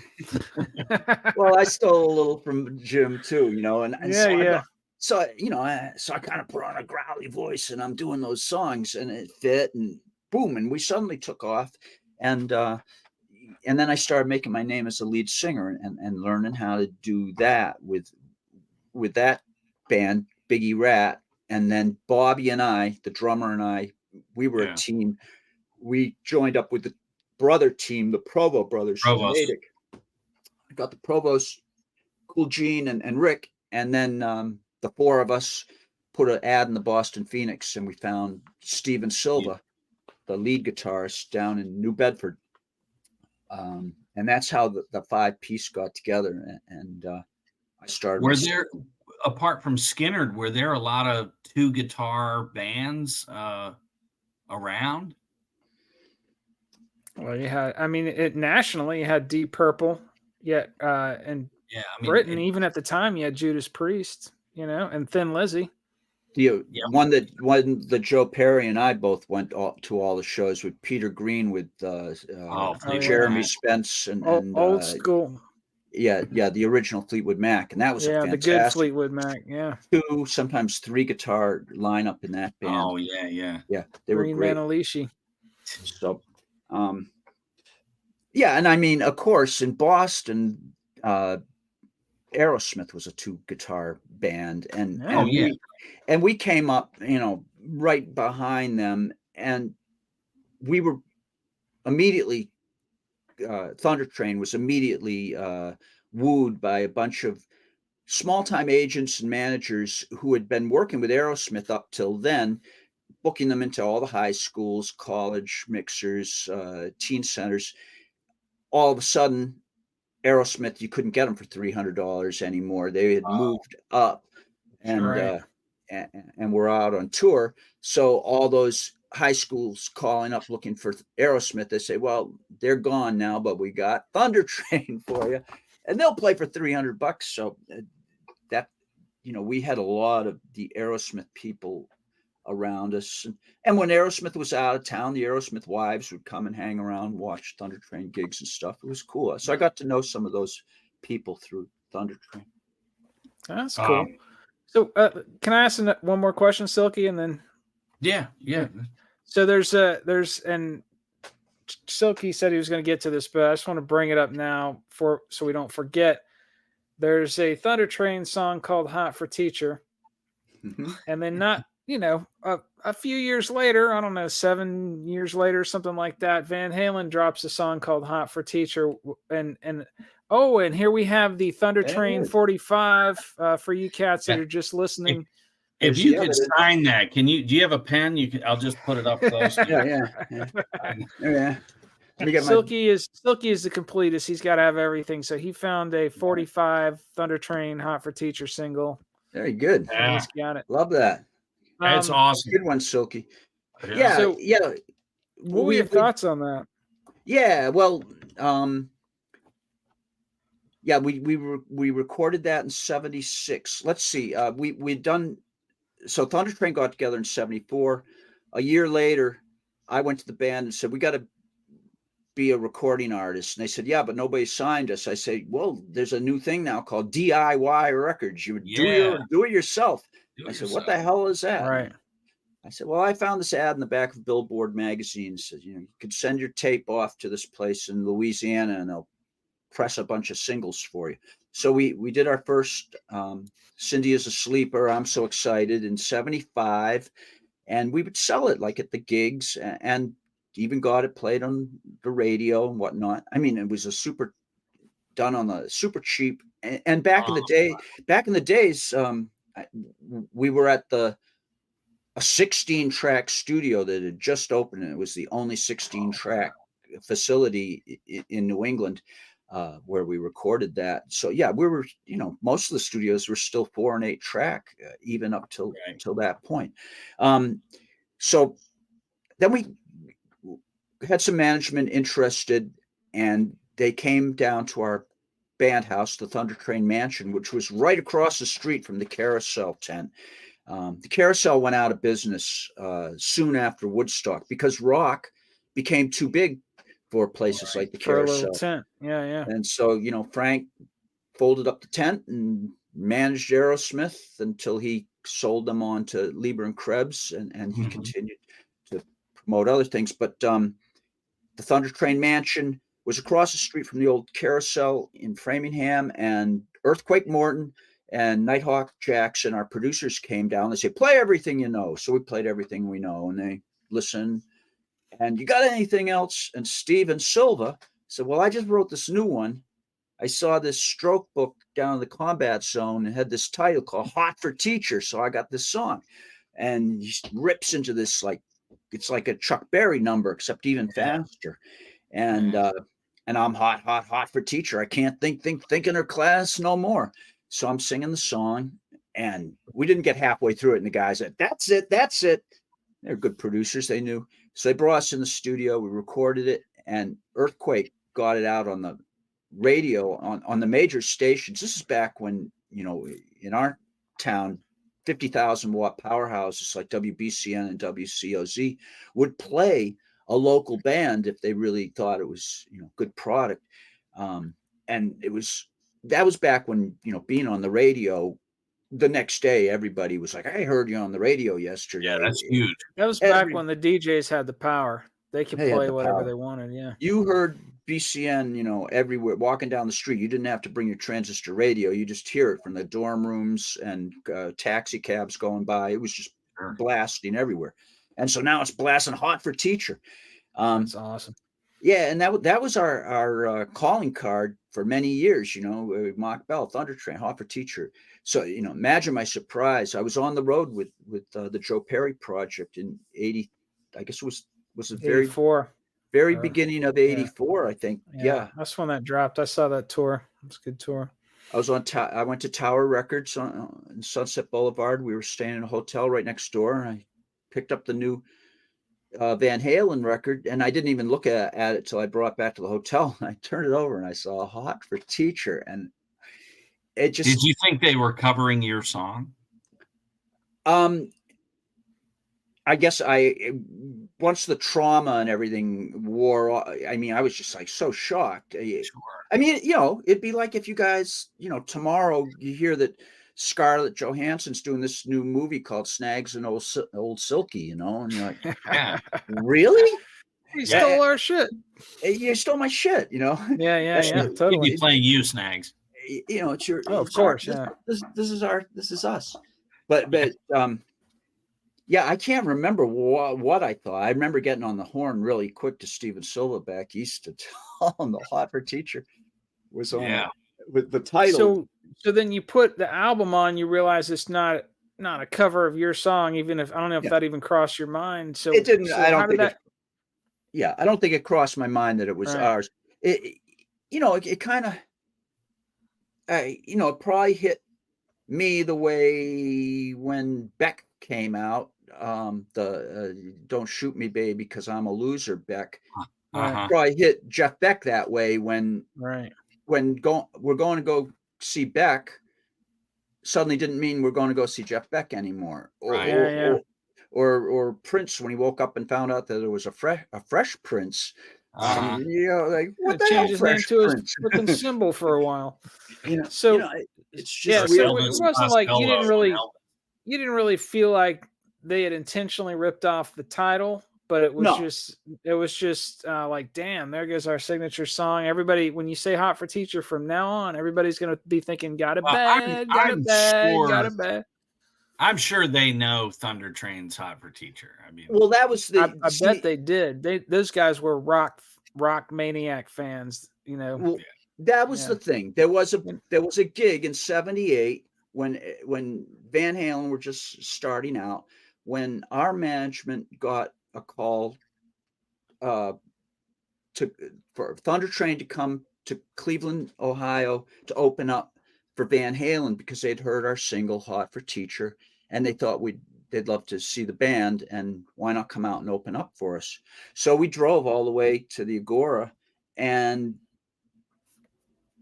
Van Halen wasn't there, and we ended up playing with a different band on the bill that night. We did get to play, but their management knew that song. But they knew the song. They had, it was in the grips of them. So, that we always knew that. So Dave probably cribbed that title off y'all. Probably. Yeah. Why not? Yeah. I mean, I've used titles. I mean, Once a Rocker, Always a Rocker is the name of a record and a tour and now it's a book. But it's based on a song I wrote, though, so I don't know. Fucking great book too. That's one of the best rock bios out there. ACDC's got "I'm a Rocker." Yeah. But, those are that's the why I write these books, and I have stuff to say about them, because even though I'm obscure and all that, I've not just rubbed up against them to be a fan and say hi, but I played with these guys or sent my stuff to their manager. There's stories to be told. Yeah. You certainly have seniority to weigh in. I know, we're talking about Thunder Train and reading that second book, I Got a Rock, and you're talking about the Rat and this album, and you're going to get your couple live tracks on this album. And I'm like, let me just look for this thing. And it's streaming. You can listen to that whole album. We'll link that from the click. Oh no, that's in your playlist. So he made a playlist. I make a playlist for every show, and I did a playlist that's got a bunch of your stuff. But I put that album on there, and I put it on like, okay, I'm probably not gonna like any of this, and I'll listen to their live thing. And Willie Alexander and the Boom Boom Band come on, and I'm like, oh my! The way they introduce the opening of that whole album, like, okay, this is a concept album. This is you're there, and all these bands are coming on and playing, and the Real Kids were pretty decently known punk band too, and the Inflictors. DMZ and the Boys. I would have been at the Rat every night or every Friday night, or the whole scene. If that's what I wanted to ask you, just if you reminisce just for a minute about just the scene, just what the kids were. The kids just going every night, and everybody played, and you hung out. Maybe you went on a night. See, kids, this is before TikTok. So people weren't sitting around on their couches looking at their damn phones. They were actually going out and doing shit. Yeah, everybody wanted to get out of the house. And one component that people sometimes forget about is the drinking age was 18. And so people, if you had an ID that said you were 18, you were in, no problem. And at 18, there was a lot of people a little bit younger or a lot younger than 18 that were things got in the 70s. I think a lot of it was after the Vietnam War years. There was a lot of, if we're old enough to go over there and fight and die, we should be old enough to drink a beer. Absolutely. Yeah. So that's how these laws were loosened up, and it was a pretty wild time. But you didn't have picture IDs; it was just a paper. Probably, yeah. You know, I don't even know if I had an ID. I I had a didn't. fake picture ID when I was in high school. No, I know, but Got me back into then it quite a few was just a places. little square paper that had your name and Yeah, stuff. yeah. No, I remember that. Well, anyway, it was so it's a young scene. It was it's a college town. We had a lot of. It was a beautiful mix of the college DJs. There was the Playboy Club in Boston. There were some Playboy bunnies that would hang around to add a little glamour because they were all loved the rock. And then there were the Nice. writers, the radio people, the bands, of course, and then the fanzine writers, photographers. Um, there were a lot of girls. This rock and roll, rock was gender friendly right at that point. All genders invited. It was not more the sausage fest that The hair metal scene of the 80s became. right. That's I don't know that much about that scene, but that's what I've seen when I go to an Ozfest or that kind of a thing. Right. It's not He took Jennifer Connelly to see concerts. Right. That's right. I did. I had a little kind of a date with Jennifer Connelly. Damn. Yeah. But yeah, so but the thing with the Rats, so on a Thursday you'd have the Dead Boys, and then on the Wednesday we got a new band from Rhode Island called the Talking Heads that are coming in. Captain Swing is this new band. They're funny looking, but listen to their music, and don't worry because in a few months they're going to change their name to the Cars, and you're going to like them then. Oh wow. And then you would get a constant stream of the Tough Darts and Willie DeVille and Mink DeVille, and the Runaways would come into town. We opened up for the Runaways at the Rat. Now the Rat by '77 was becoming such a it was a total dive. It was an underground club that held about 250, 300 people, right around the corner from Fenway Park in Boston's Kenmore Square. Of death trap if there a fire had come. Forget it. But we had the Runaways from LA come in, and Thunder Train was the opening band, and we played. And the way the Rat worked was it was 4 sets a night, so it'd be like 2 shows, but they didn't turn over the house necessarily. You paid your $3 and you were in for the night. So it'd be Thunder Train, Runaways, Thunder Train, Runaways. So Thunder Train plays, and we're like, those Runaways aren't going to be that good, that's just a bunch of production tricks and all that. Little girls. They're little girls. They were right? season tour ass kicking chicks, I bet, at that point. They really were. They were just so friggin' good, and so fun. And so we got to kill, now, and so it becomes a competition, a battle of the bands almost. Which was always the way Thunder Train. It was always, we're going to blow them off the stage. That was, we did you shake up your set list, or did you just play the same set list both times, or? Yeah, no, it would all be showstopper after showstopper, because we would go out we started out back in those days. Rock was what kids did at night. So we would play 5 nights a week at these clubs that would hire you for a whole 5-night, Wednesday through Sunday night, 5 sets a night, and we would just blast. They wanted cover bands usually, but we weren't a cover band. We knew a couple of Rolling Stones songs, and we would begin the set with a Stones song, and then it would turn into Hot for Teacher, and then it would be all these other songs I'd never heard, but by then we had them up on the dance floor, and now it was just a Thunder Train concert. But so we would pull the showstoppers out of those long sets and would stack them up when we'd hit the Rat or CBGBs. That's great. So we're killing, right? And I'm killing, and we're in the middle of. We had a song called "I Gotta Rock." I named my books after song titles. And I'm singing it, and suddenly I'm looking, and what the heck? Where everybody's not looking at me where they're supposed to be looking. They're all turning their heads and they're looking towards the door. And then I see walking down, it was a long stairway that came down into the Rat, and walking into the club, I recognize Iggy. Behind him is a guy wearing a plaid shirt, and I don't recognize him at first. And I say, it was David Bowie. So I got Iggy and David Bowie. Yeah. And there was a blonde girl behind them who I didn't know her name yet, but I knew she was the singer in this new band called Blondie. So triple threat. These 3, I mean, so what a thing to throw at you when you're in the middle of trying to sing your big song, and Bowie and Debbie Harry and Iggy walk in the room. That's badass.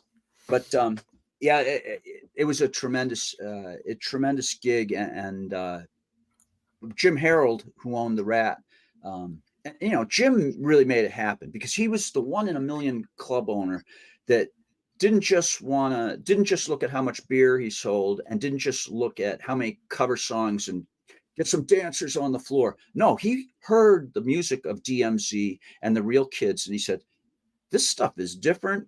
This stuff is probably unbookable at most of the clubs around, but I love it, and I'm gonna mortgage my house and make an album of my own called Live at the Rat, featuring these bands that I believe in the music. The thing with Live at the Rat that would have made it so everybody would still know the album was that band I mentioned, Captain Swing, who would soon become the Cars, were begging to be on Live at the Rat. But Jim had already figured out the 10 bands. There wasn't really room for that. Oh, man. That extra band. Hand of fate, yo. And I remember I'd done a few gigs with Captain Swing, and I said, the music's pretty good, but they're really weird looking guys, and one guy's really tall and one guy's Rick small. Ocasek is an odd looking cat. Yeah, he was. And they just didn't have the cool look that Willie Alexander and the Real Kids and Mark Thor and all those guys. The Boys. But they had that songwriting though. They had that songwriting. They had that songwriting. First Cars album is freaking phenomenal. Moving in stereo, especially. Good God damn. Yeah.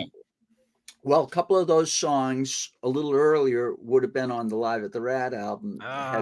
Had Rick Ocasek had his way with if things. Now, did they kind of have that raw sound at that time? Because if you listen to the Rat album, Live at the Rat, all those bands really have a reminds me of the early New York bands like the Dictators. There was just there's even like another band that was kind of doing the same thing you cats were doing at the time, although they peaked during the hair metal era, was Twisted Sister, but they have this whole history of up in Long Island at the same exact time you guys were printing your own records. They're printing their own records.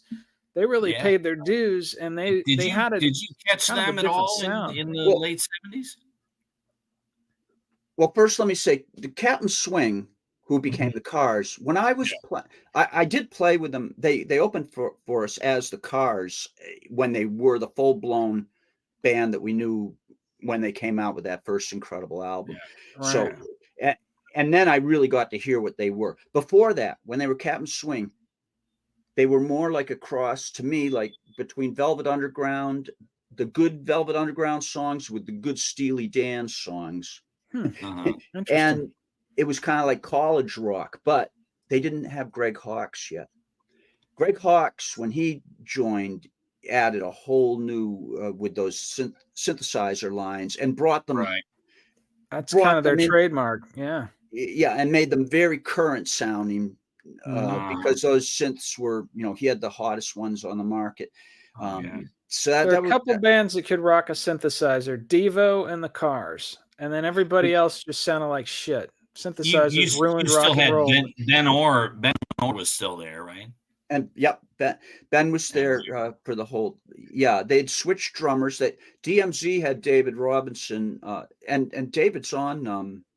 I believe David is on the Live at the Rat album with DMZ, unless he had just switched before we recorded. But I think David was still with them at the time. Yeah, I might be. We can check that.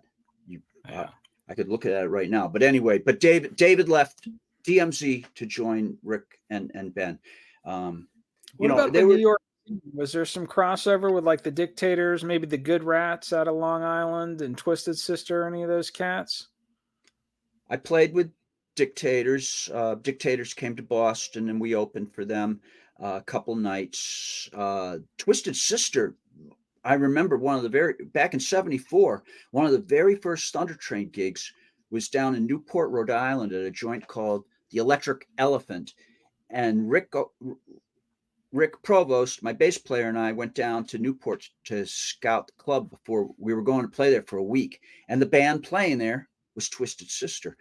And this is '74. They wanted to be the New York Dolls really bad at that point. They had the clothes, man. We were, they were doing what we were coming in at the end of the glitter. We didn't call it we didn't call it glam yet. We were at the end of the glitter thing, and platform shoes and scarves and some eye makeup and all that.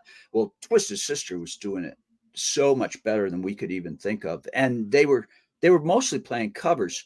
I mostly remember them. They had a killer Rebel that was going. So that, but yeah, and D was fantastic. It was, it was, they were a seasoned.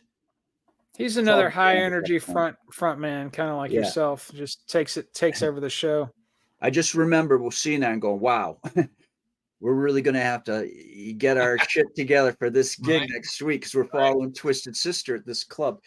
But they were not the Twisted Sister they would be in the 80s. I'm sure there were many changes in the lineup and everything, but I'm quite sure it was still D. Snyder leading. No, the lineup was pretty stable, but the sound definitely changed. They were more of a wannabe. They were like these tough New York guys trying to play glam rock. It's kind of an interesting like linebackers with Well, that's always what made the glam work. Was the Harlots of 42nd Street, wherever they would look like a bunch of fairies, but then they'd talk and they sound like they're going to punch you in the back of the head.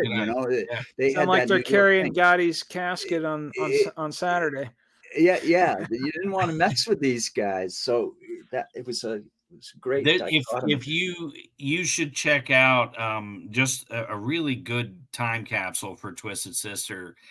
They've got Club Days Volume 1 and 2, and then there's a box set called The Early Years or something like that that really captures what they sounded like in 78, 79. Okay. But it'll remind you of some of those live at the Rat bands. There's a specific kind of sound. Dictators, early Twisted Sister, the Good Rats out of Long Island. Yeah, that band really live at the Rat really reminded me of that whole New York scene in a lot of ways. Although I don't know if that's insulting, like a Red Sox Yankees kind of thing to say. I hope not. But no, not at all, not at all. We were all big fans of the New York bands, and it was, and we were always asked in the interviews, define what makes the Boston sound different from the New York sound, and that would just always ground the interview to a stop, because it was such a hard. What do you say? Yeah, what do you say?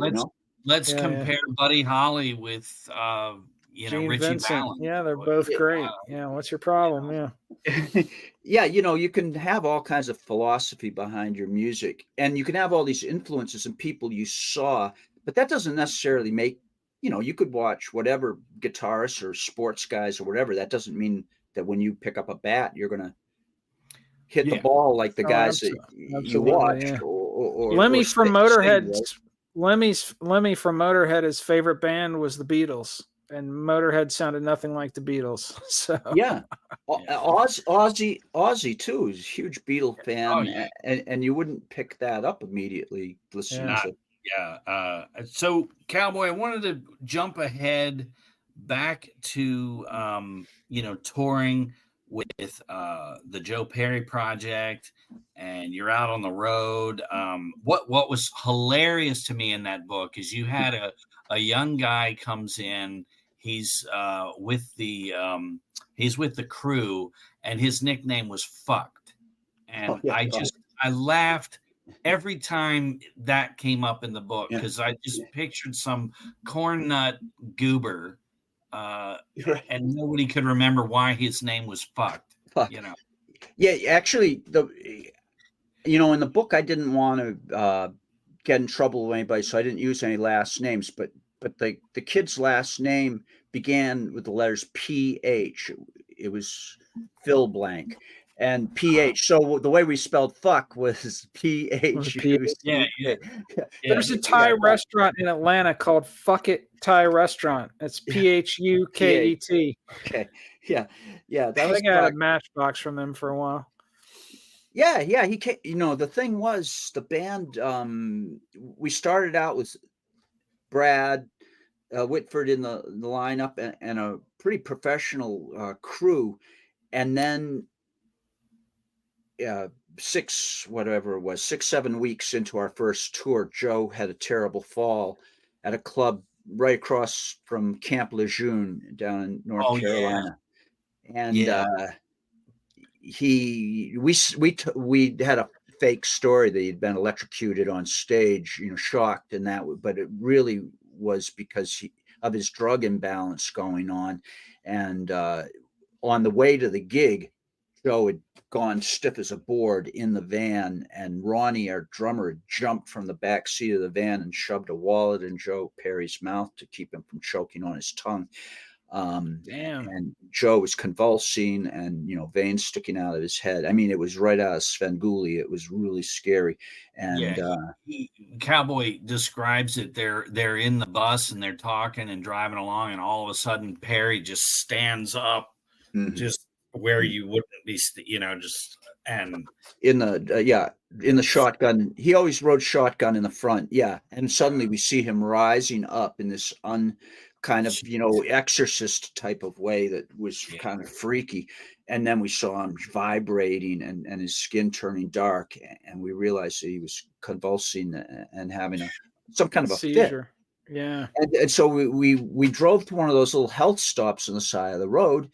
And, we're en route to this gig we're going to play that night. And we go to the health stop, and we're all just hanging out in the dusty parking lot while Joe gets the once over. And he came out and, didn't say much, and on we go. And I'm sure they asked him questions, and I'm sure Joe didn't answer the questions completely and tell them what was really up. As an artist, you're a singer and you're in a band, and you want to, you in your books, you come off as, hey, it's gig night. We're going to play. And I know how I would be, no matter who it is. At some point, I'm like, God damn, can we play and you not do whatever it is that's causing that, but you're young. I mean, I guess it's not your place to go, God damn it, Joe, Well, he's the boss. What was that? What was that like? Did you guys have any kind of express concern to him, or was it just like, well, we got to ride this out and let him figure it out kind of thing? Well, when the collapse on stage in North Carolina happened, this is only, I'd say, a couple weeks after Brad had left us. And it was when Brad left us that Joe gave me the nod and I moved into center stage. Joe was not feeling on top, and his performance wasn't as good as he wanted it to be. So now it's time for me to go center stage and try to deflect. I was feeling a little more stable, and by now we're doing a couple of the songs that I'd put together, Once a Rocker, and also the Black Velvet Pants, and a song we did when Brad was in the lineup called Worlds Collide. I was feeling more secure in my job, but I was not feeling secure enough to talk to Joe about his health or any of that kind of thing. He was really pretty much in a fog and a haze. It was a little bit like the Weekend at Bernie's movie where carrying the corpse around. Yeah, when Bernie's with you, you can get into all the parties and do whatever, but you got to have Bernie with you. And so we'd be holding Joe up to get to the gig. We could deliver him to the stage, and we would make music or something, make a lot of hoopla for 45 minutes, an hour, and get paid. That was what back in the just keep it rolling was my philosophy, and because better days are coming, I believed, and we'll pull us together. I mean, I didn't have anything to go back to except fixing those needles in kids' record players. Well, I don't know if you've read Off the Rails, Joe, or Rudy Sarzo's book, and it's almost the same thing. Prop Ozzy up. Oh yeah, Ozzy was push him zombie. Gently out onto the stage, and he comes alive, and you play, and then they put him back in the box. Stop him from taking a piss on the elevator on the way up to his hotel room.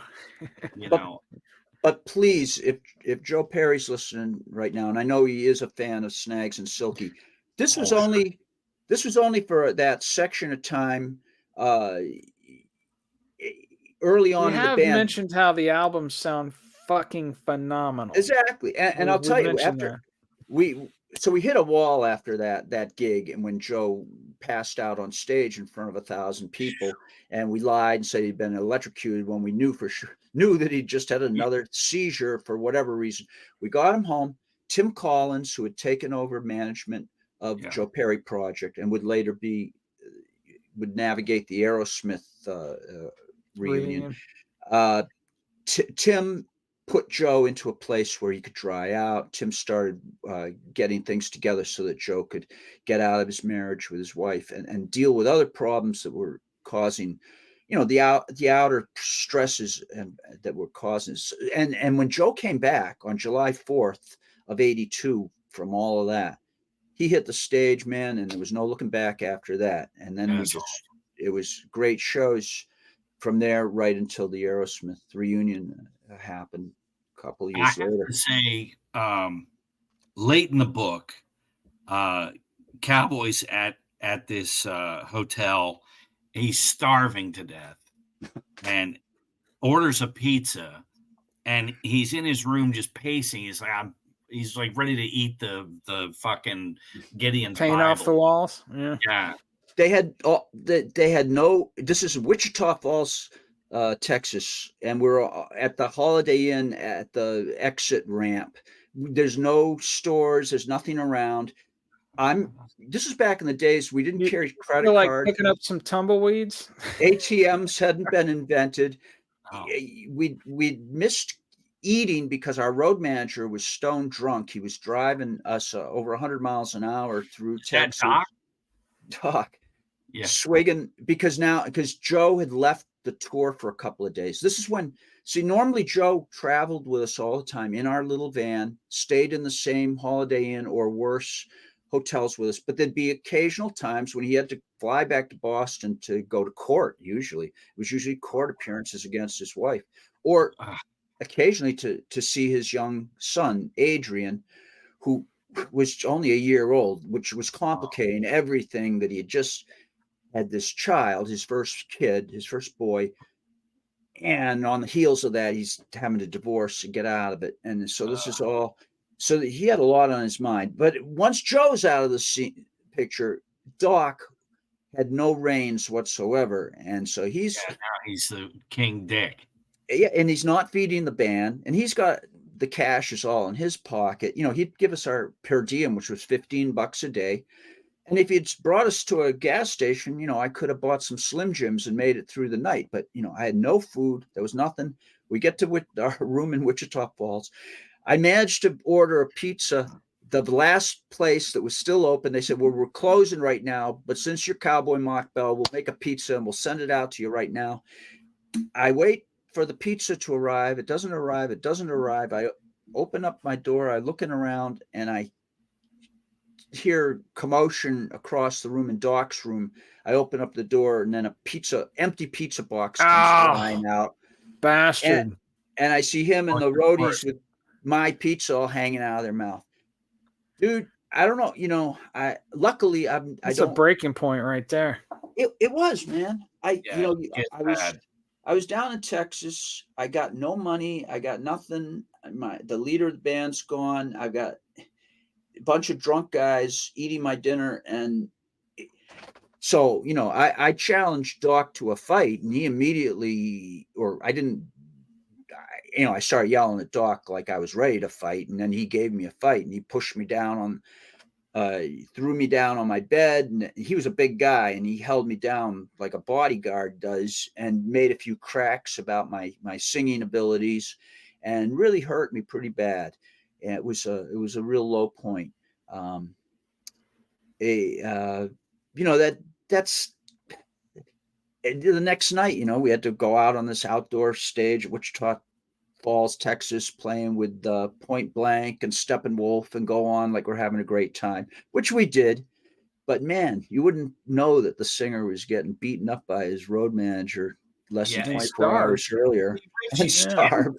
I think anytime you rip somebody down like that, it's just not good. and it says a lot about the person to see, to spotlight somebody's insecurities and make them feel all while you're hungry too. It was hard. That was hard. It was not what I was looking forward to, but it may. And then I was so frustrated that what I do? I picked up a lamp off my bedside table and I hurled it across the room, and it smashed into the window, into the mirror over the dresser across the room. First time, I've never trashed a hotel room before. And then I hear the phone's ringing. I pick it up and go, "What the hell are you doing in there?" And I took the phone, ripped the phone out of the wall, and threw it across the room. I'd lost it, man. When they do the movie of your life, this is going to be Act 2, the end of Act 2, right before Act 3. They always do the low point right there before you come roaring back. Yeah, that's the scene, though. Yeah, that's one of them, Snags. But there's a few more. There's plenty of low points.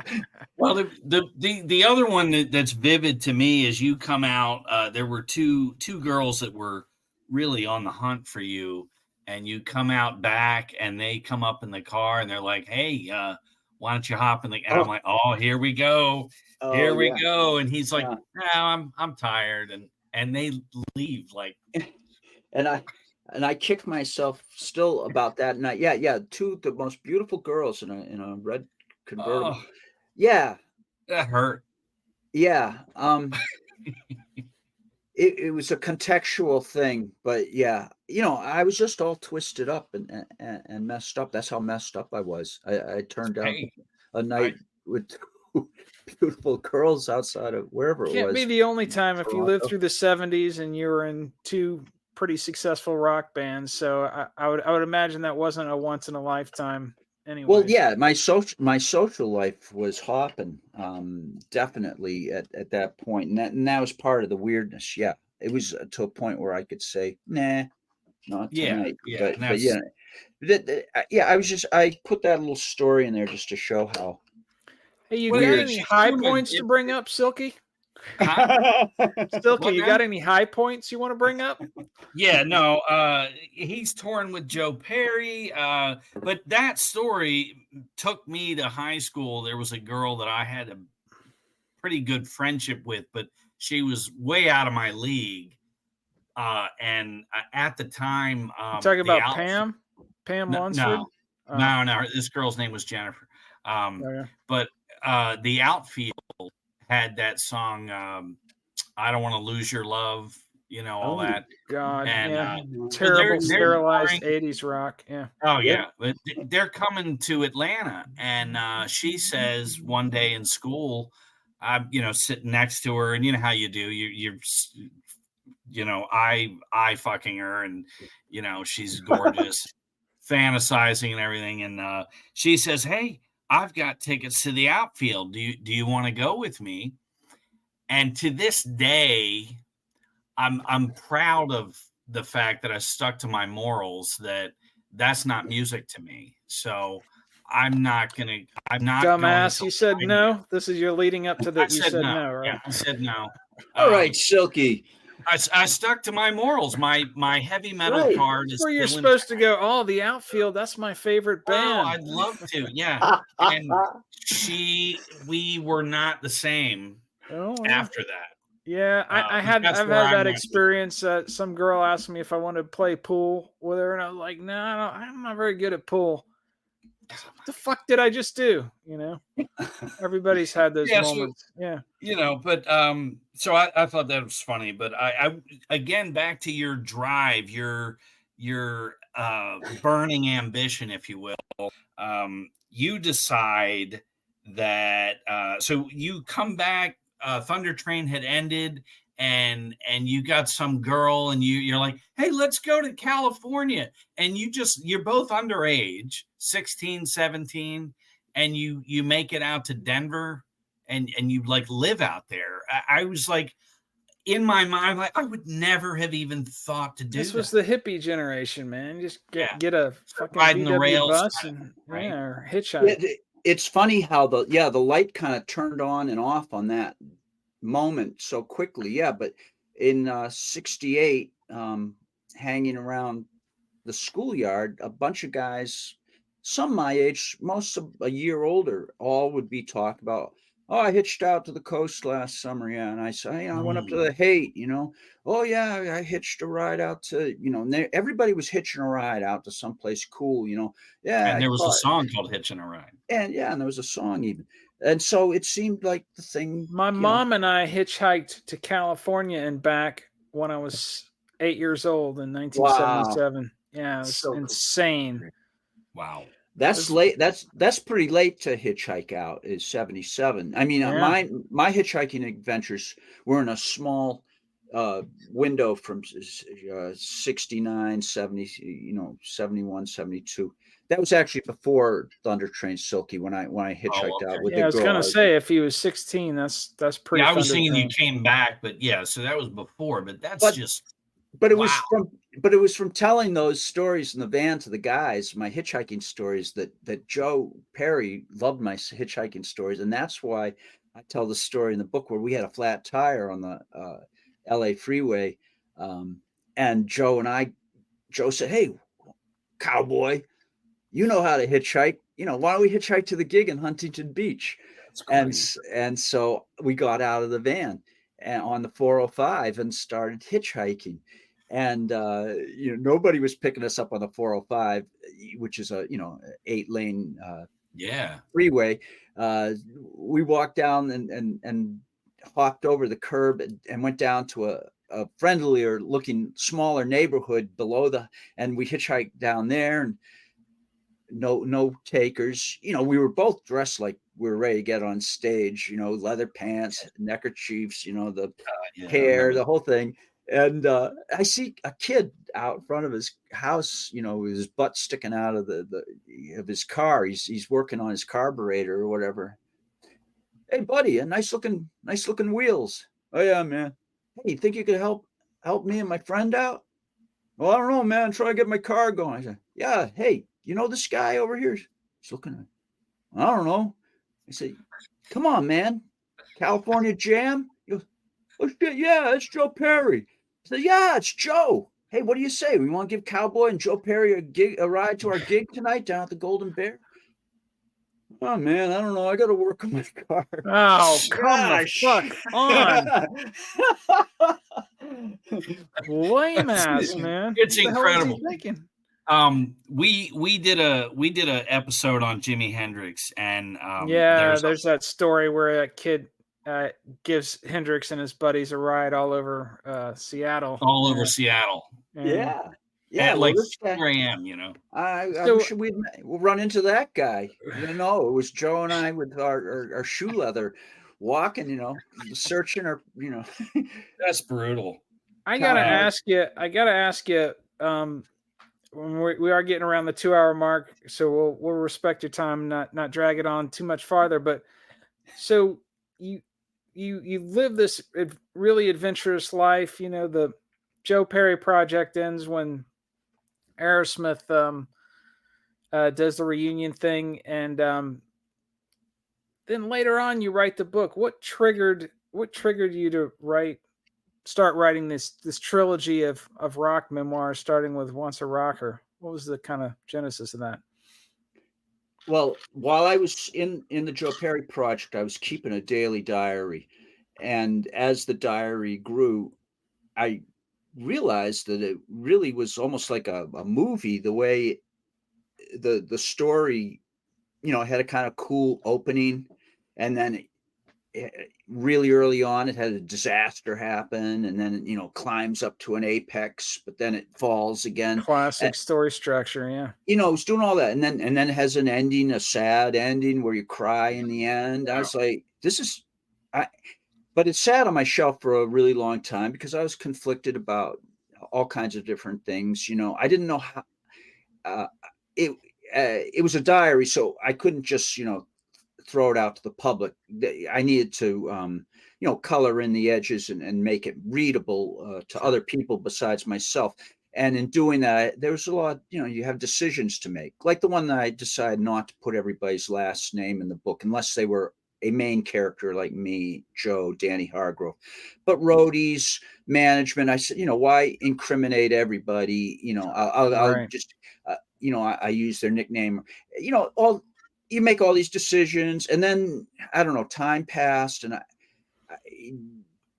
sometimes I just wanted to throw the diaries away, and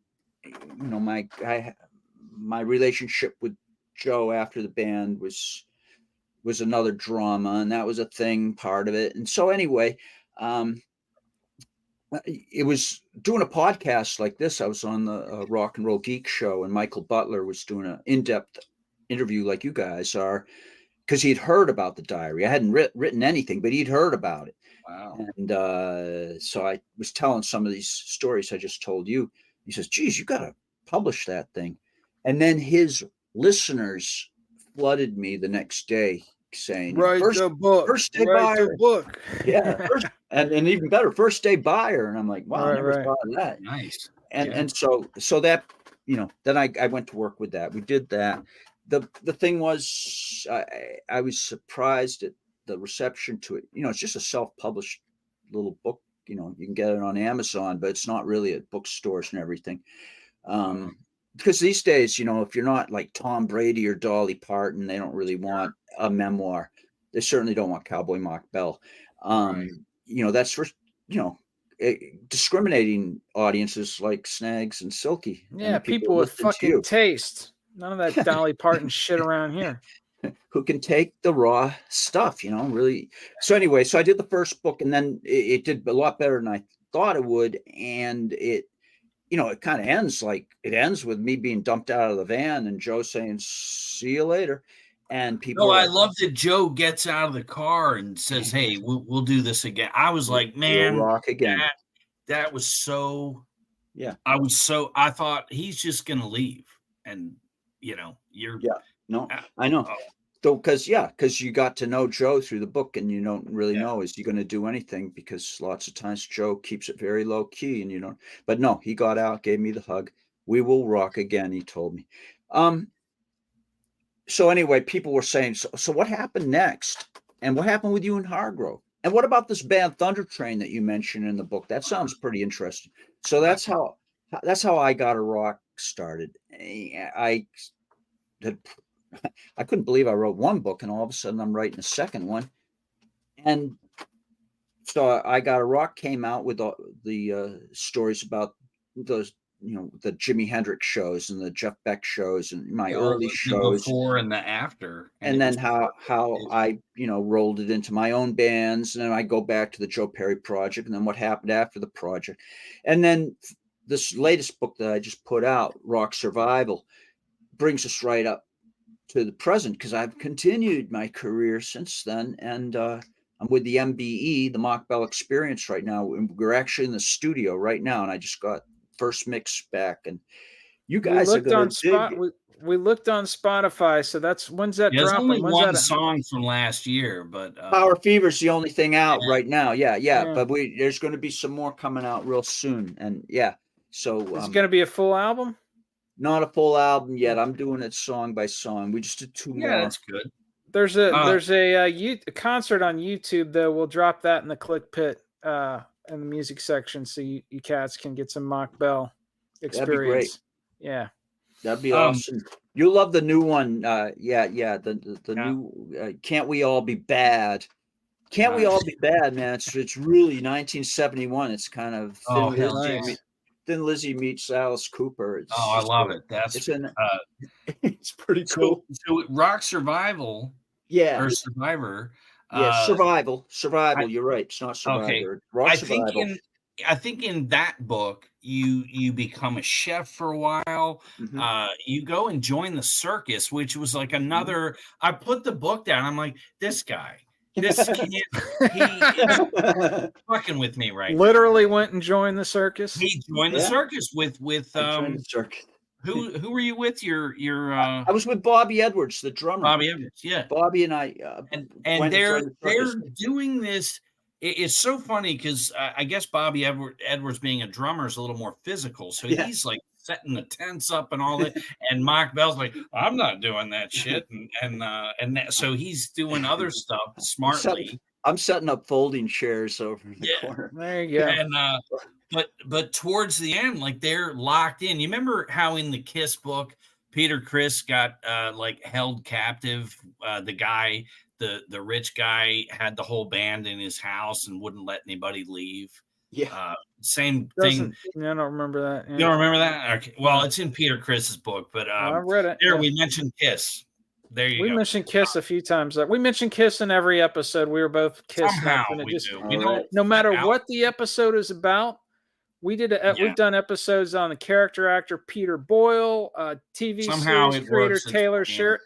Kiss always somehow comes up. Anyway, so they're working at the circus, and if they want to quit, they don't get their money. Oh, that's right. Yeah, he's going to mail it to them, which is mail it. Yeah, it's in the mail to the address that we gave when we joined the circus. And we joined the circus out in Arizona, and the addresses we gave was our mom's address back in Boston. Right. So the money's not going to do us any good back there. You're stranded, you know. So the only way to get your money is to get fired.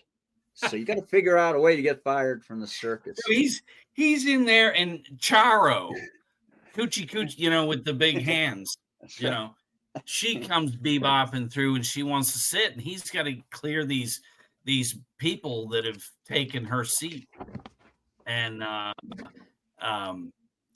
you know, they're the woman's there with her kids, and it's like this whole thing, and somebody's got groceries, you know. Right. They're literally at the circus. Circus is about to start. There's bags of groceries and all this stuff under the bleacher seats, and this woman's with her kids, and Mach Bell's trying to show somebody their seats, and it's Charo, and nice. And Mach Bell just loses his shit on this family.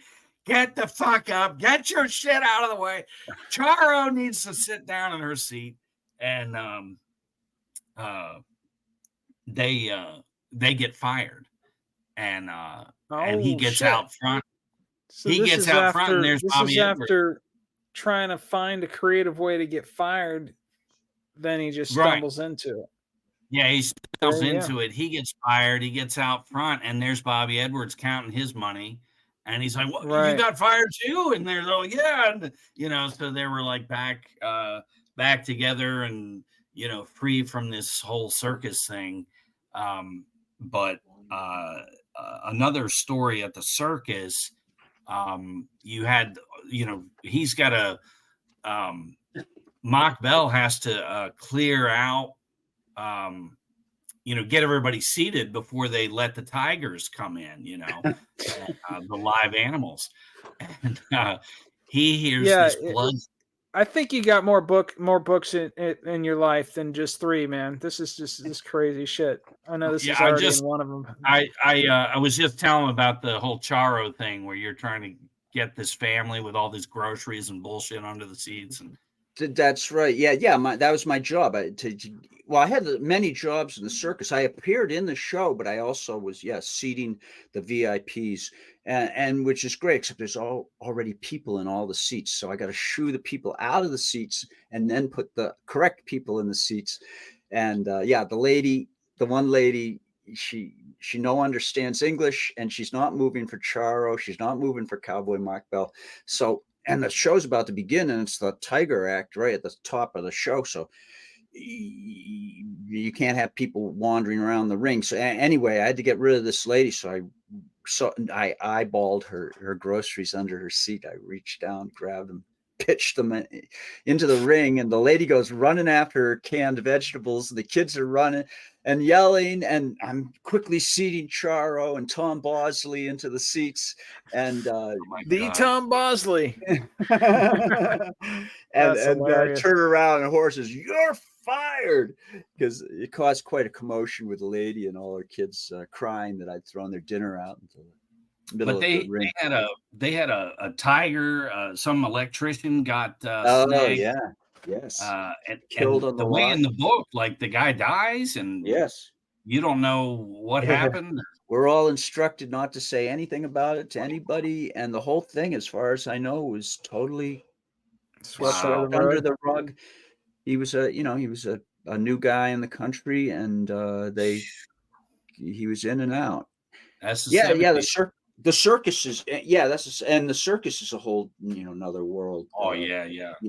So I was only in it I got my toes in and back out. I think most guys that do the kind of stuff I was doing, pounding steaks and set up chairs, don't usually write books about it. But I had the ability to do that, so I wrote a little. Guess I thought people might get a. Oh, that was kick great. And then he decides he's going to be a chef, and that goes on. Worked at the Beverly Hills Hotel. Really impressive. He met Frank Sinatra. Sinatra just zeroes in on him, and comes over and says, "Hey," I mean, just incredible. Rock Survival. Yeah, that's a lot of people like that book. I more kind of talk a little bit more about myself too. Like the other books, I'm mostly talking about everything that goes on around me.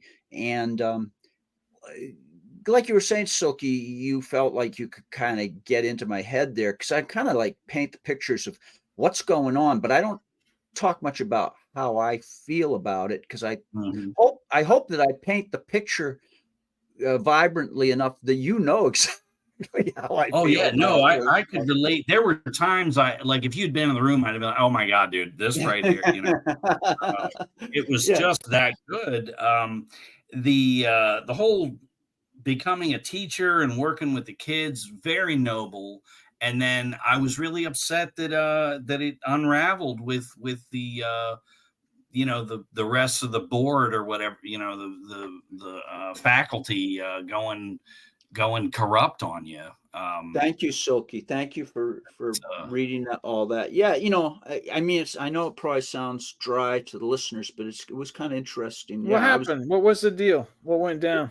Well, it's pretty complex, but I tried to tell a quick version. I think you took the high ground by not mentioning the name of the school. I love you didn't give them the power to give them the recognition. So I got my wife teaches at a local university, and I got an ex-girlfriend who I'm still really good friends with, who is a middle school teacher, and both of them just horror stories. The politics, especially on the university level, real power makes the mafia look like Gilligan's Island, dude. Yeah, it does. Yeah, it's a whole, and mine was maybe a whole different story. Had a very successful thing with kids and music, and everything's going great. And then I guess they're threatened by how well this is going, and they had other agendas, and they just slowly start walling him off. So you had too much control over what was going on, basically? That was part of the story, and there was I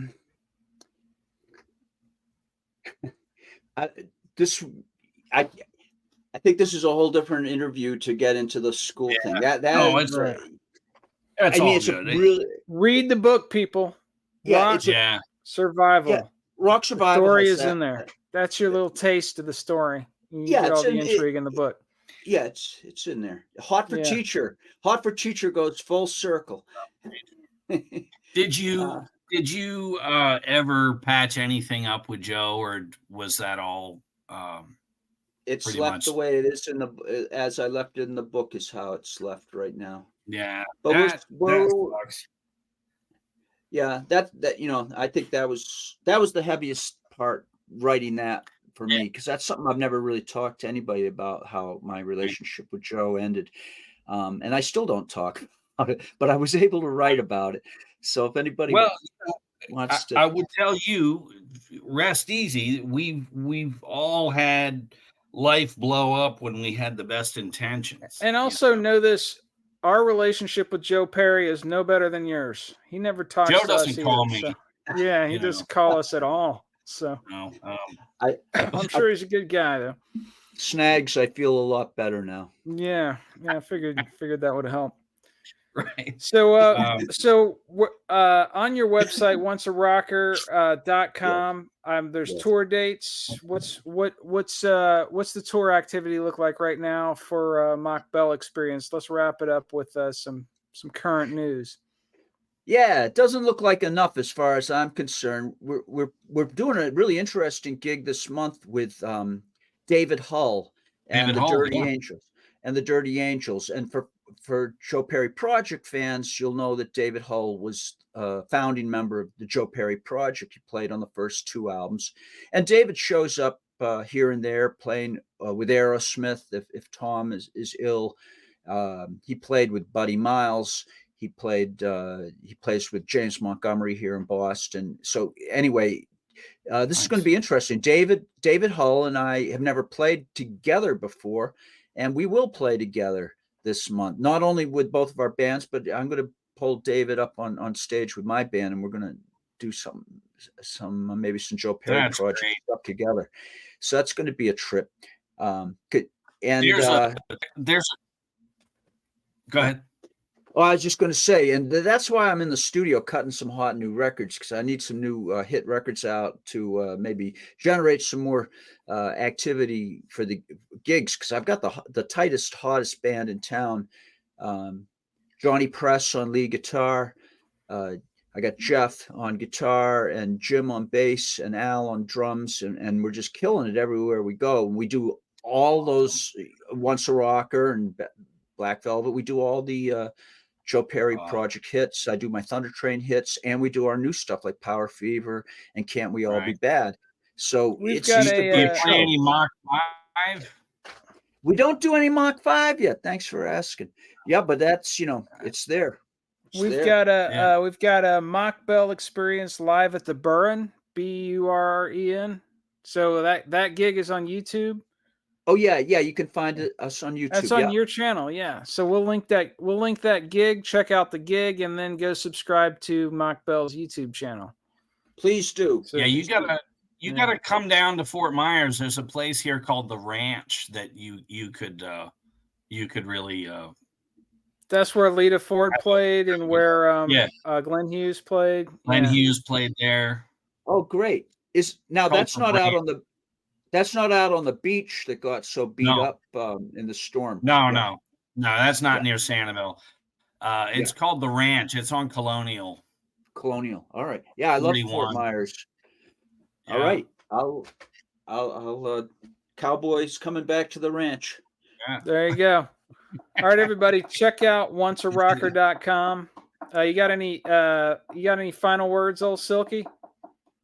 No, I'm just it's really funny that the 12-year-old is finally talking to the Mach Bell Cowboy, all these years later. Just brutalized the Cowboy. Thanks Silky for all going Cowboy back in the day.